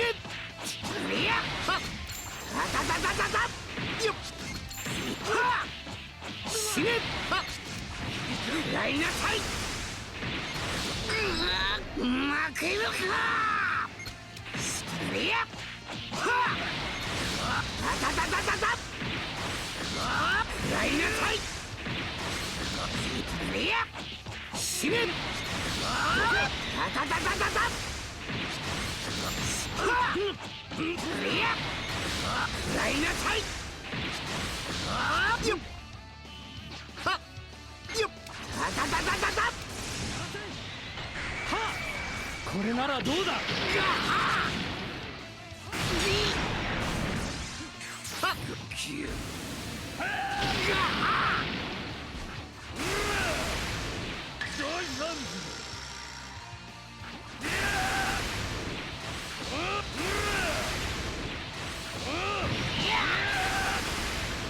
俺も行くぞ。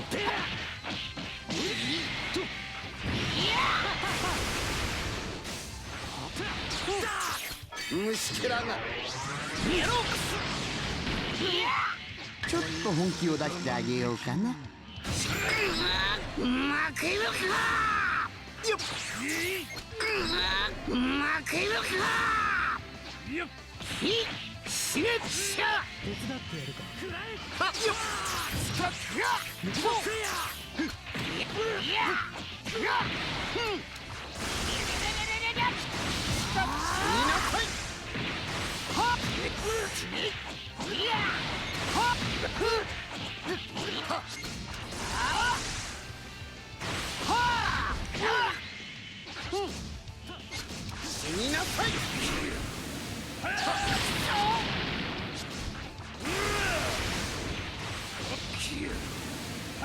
邪魔だ。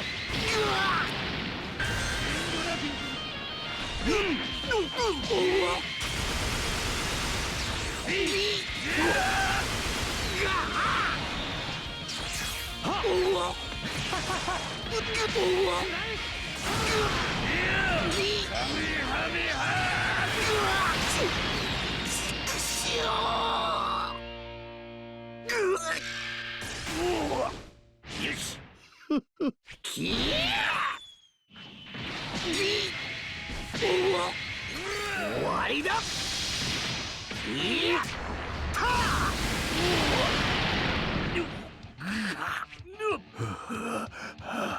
許さんぞ。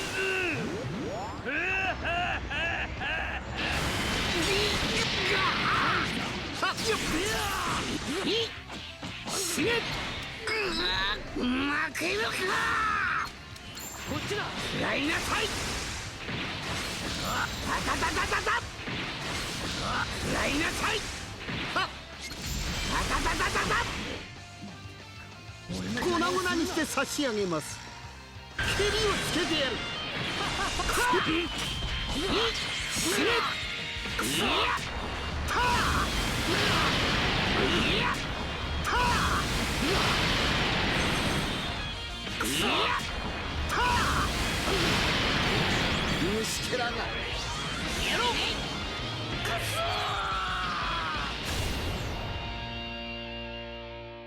少々強くなりすぎてしまったようです。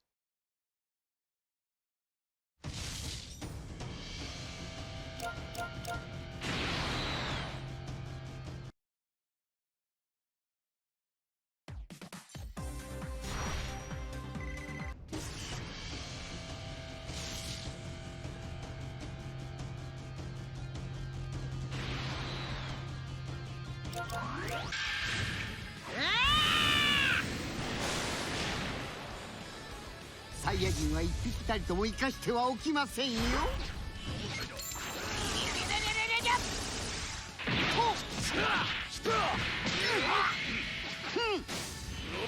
で負けるか。よっ。たたたたたた。食らいなさい。終わりだ。いやたあ。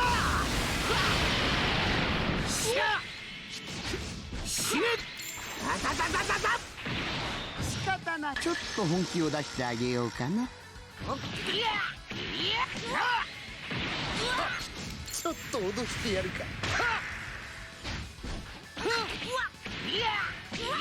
下がり。粉々にして差し上げます。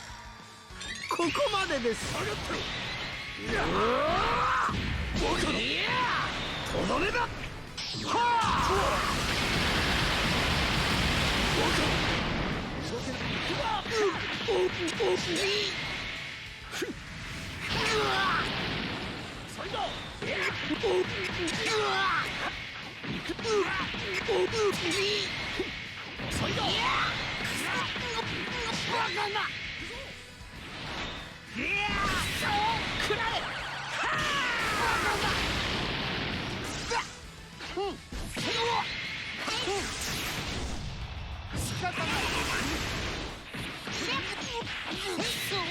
さあ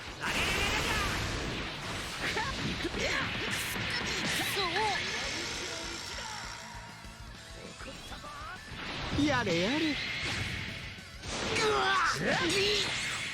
バカで後ろだ。逃がさんだ。食らいなさい。死ね。いや負けるか。終わりだ。よ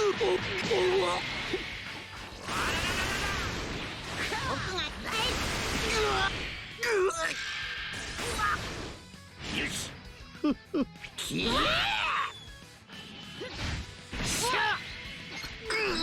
負けるか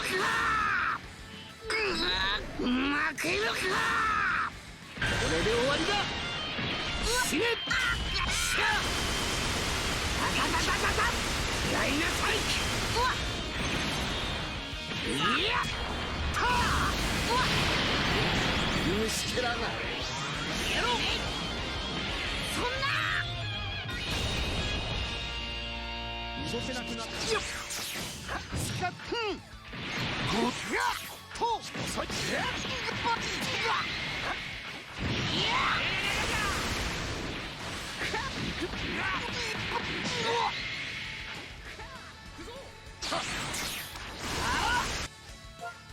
ま、当然の結果だね。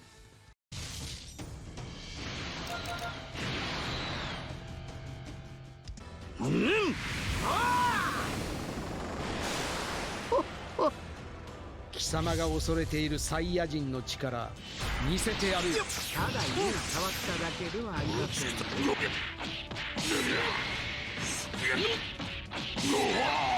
いぜ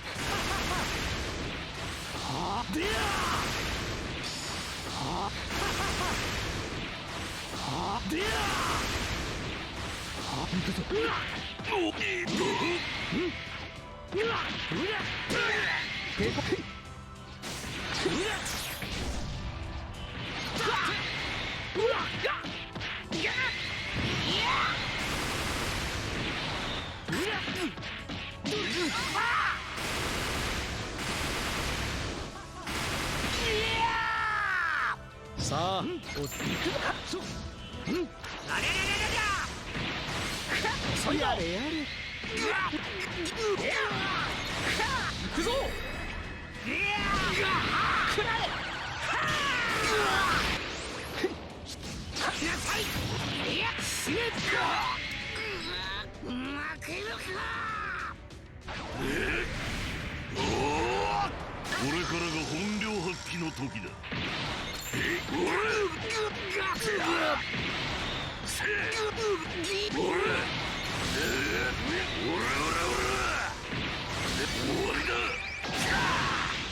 思いのほか楽しめそうだ。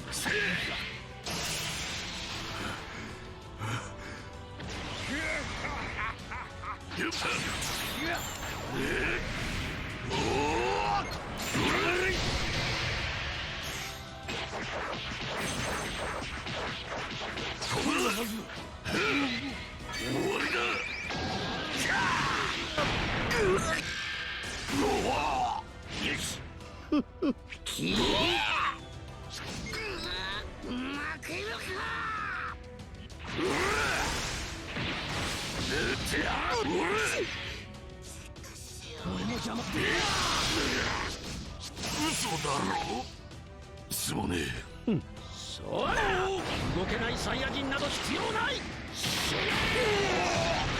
さて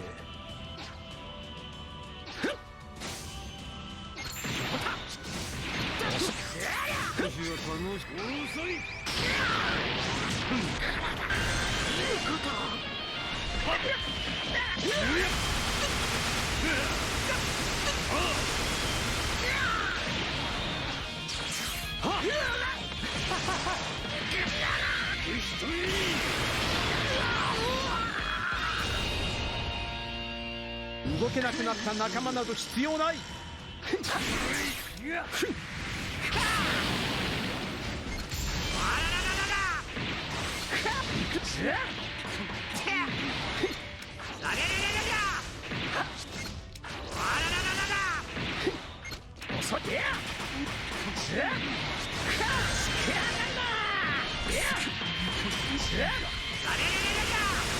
行くぞくらえ行くぞくらえ行くぞくらえ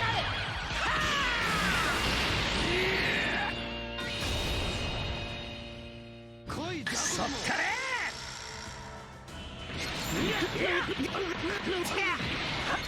遅っか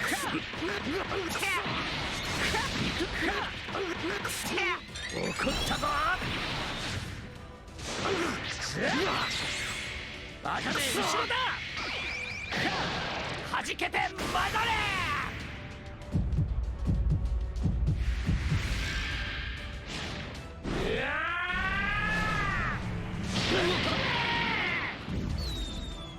終わりだ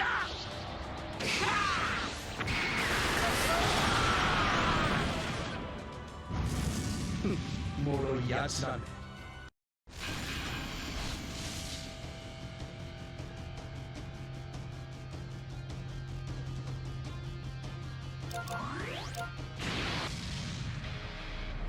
サイヤ人は一匹たりとも生かしてはおきませんよ。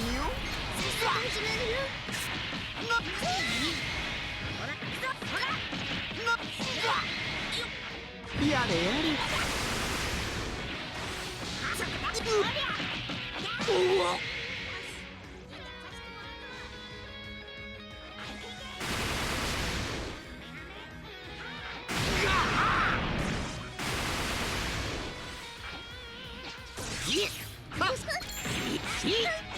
死ね食らいなさい負けるかそれ死ね負けるかタタタタタタ食らいなさい終わりだいやったしゃよっぱい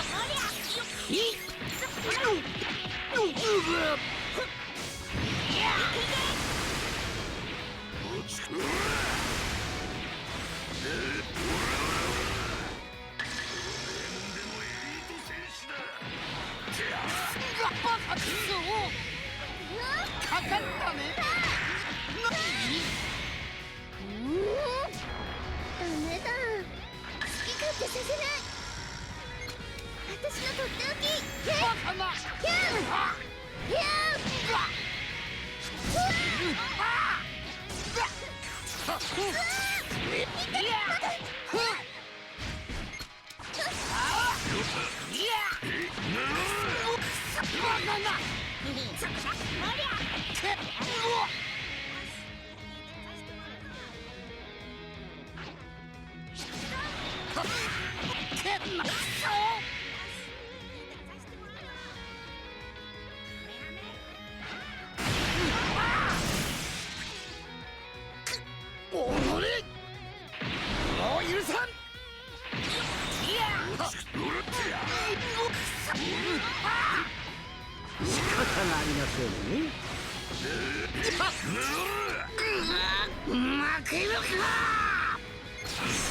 よっ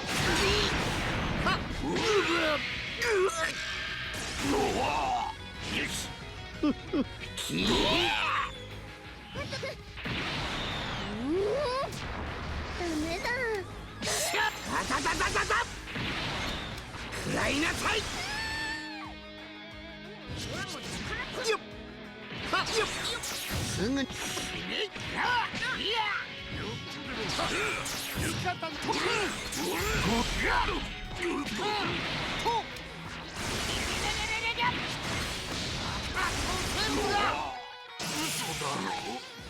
すまねそら動けないサイヤ人など必要ないさて恐怖のショーを始めようか。いや死ね下がりはよいや死ねしゃすぐに公開させてやるぞ。宇宙の塵にしてやる。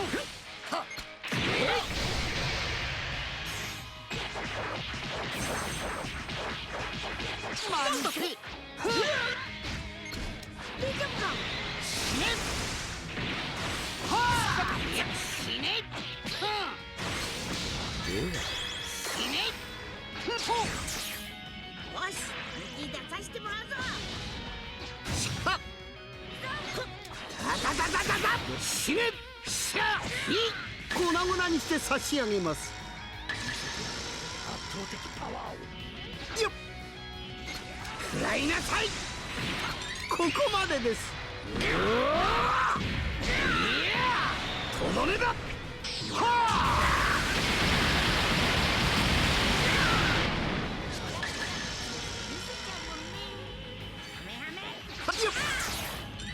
やった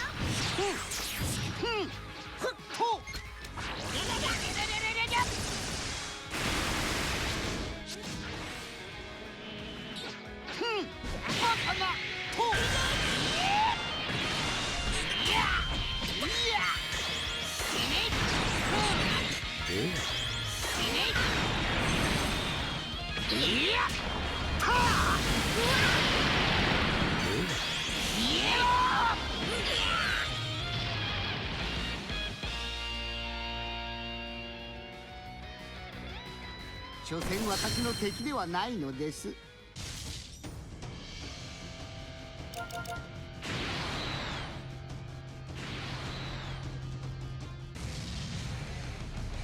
努力だけではどうやっても越えられぬ壁を見せてやる。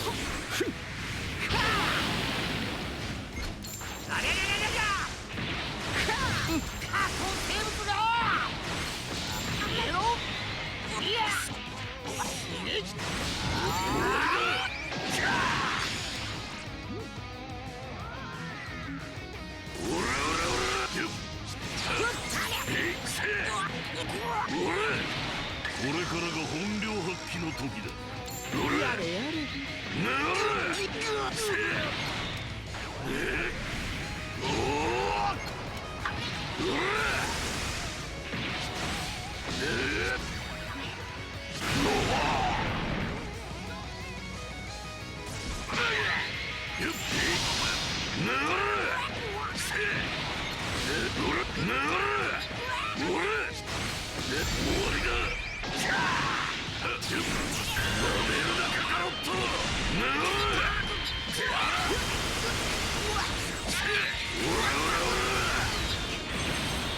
行くぞ。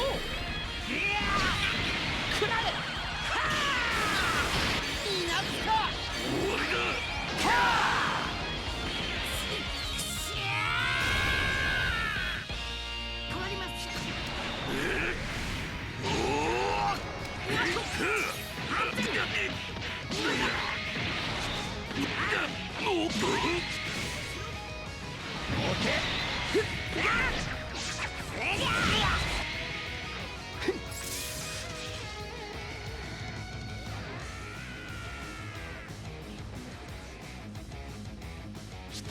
この程度で俺が止まるか。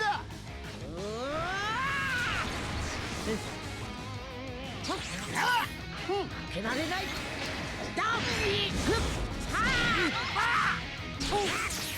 やっと出番か。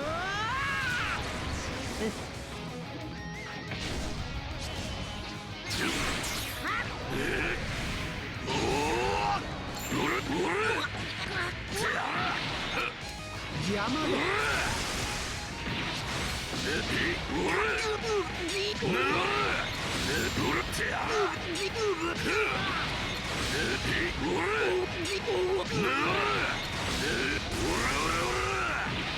手こずっているようだな。負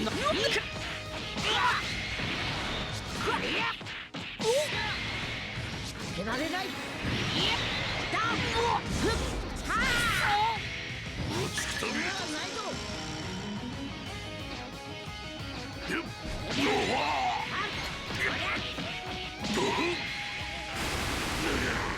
嘘だろ。すまねえ。動けないサイヤ人など必要ない。さて。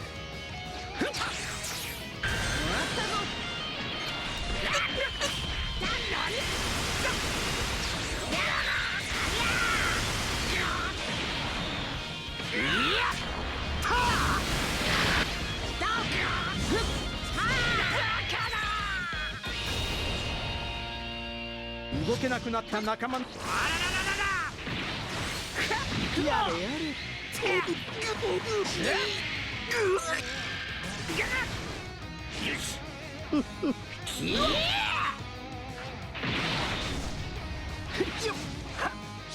やれやれ僕は開けられないダークは魔漢光サッパーうわや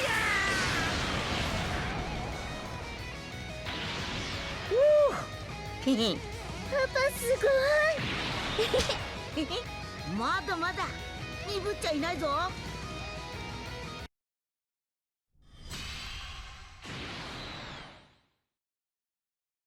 あ行け、貴様の力を見せてみろ。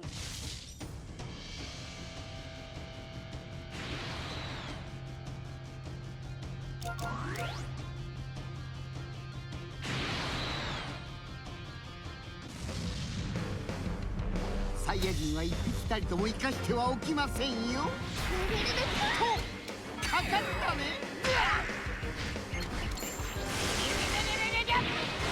終わりだ。やれやれ。や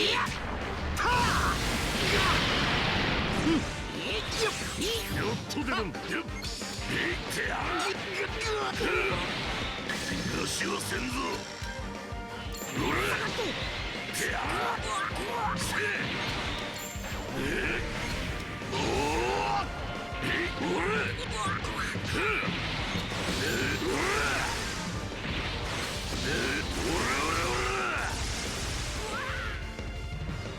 パパ見ててね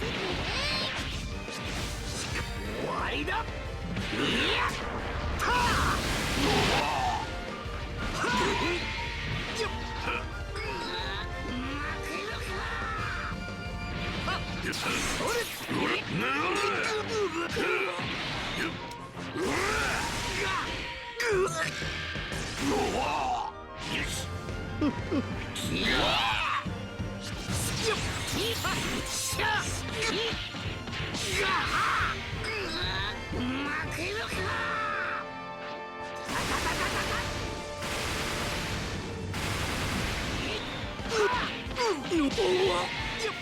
一気に行くよ。私のとっておき死ね。必射。ダメだ。負けるか。食らいなさい。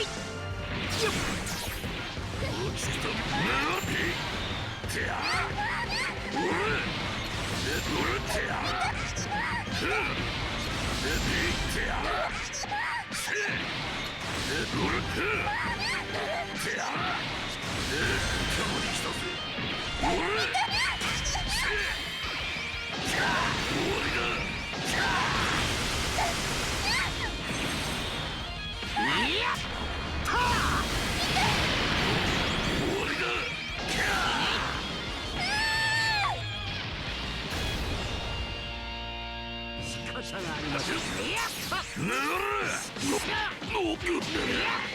嘘だろ。すまねえ。そうだ。動けないサイヤ人など必要ない。さてお昼寝の時間は終わりだ。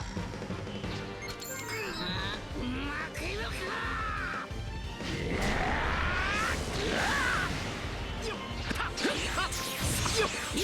私に勝てるわけないでしょう。死ね。つい力を入れすぎてしまいました。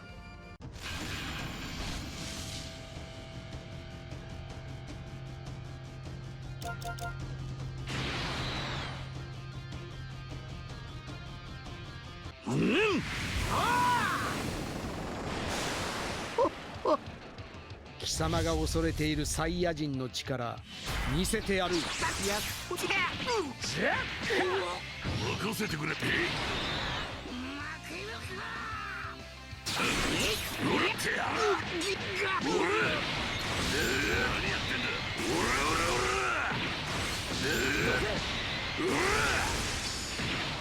うじき楽にしてやるぜ。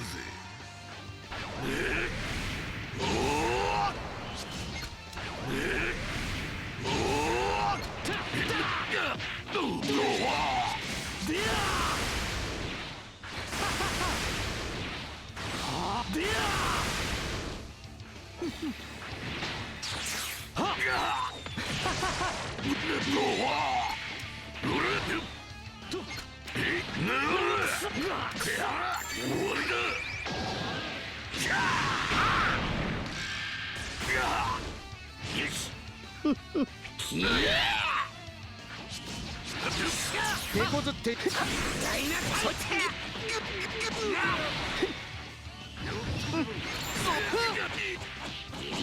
の程度で俺が止まるか。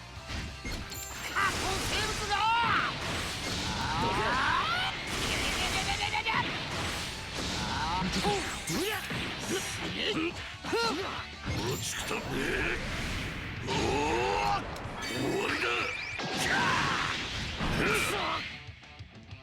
下がり粉々にして差し上げます。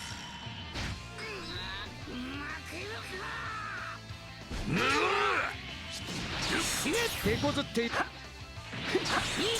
こまでです。いや行くぞ。終わりだ。いや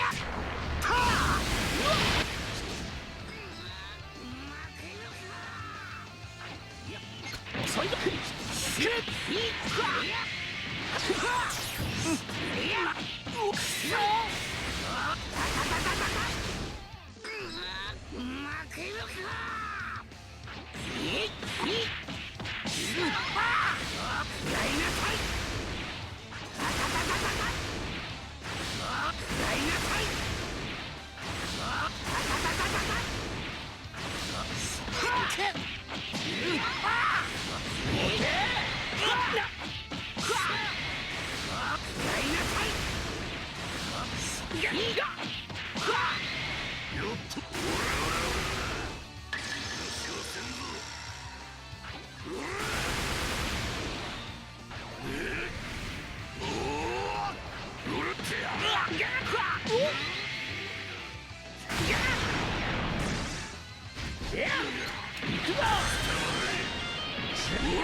すまね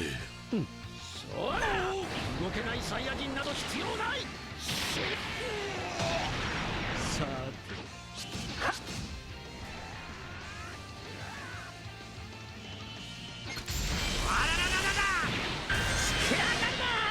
やれやれ。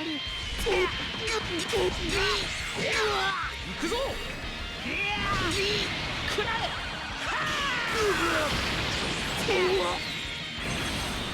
行くぞ。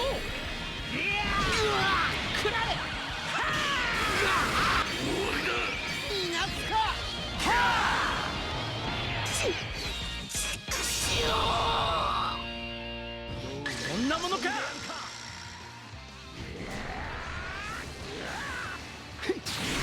怒ったぞ。バカめ後ろだ。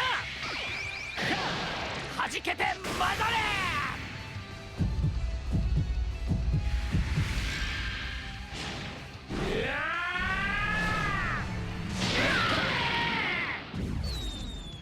終わりだ。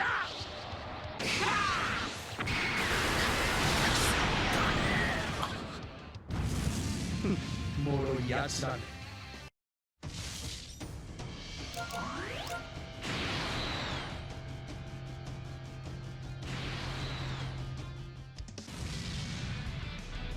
暇つぶしですか。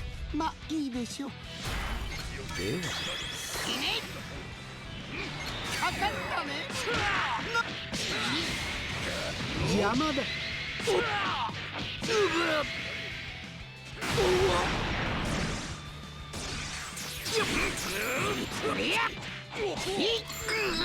負けるか。それ死ね。食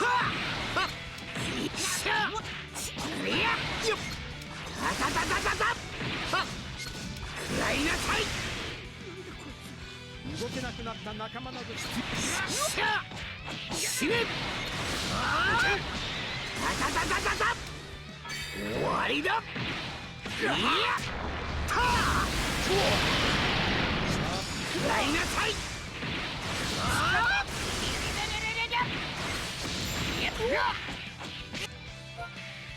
まあ当然の結果ですね。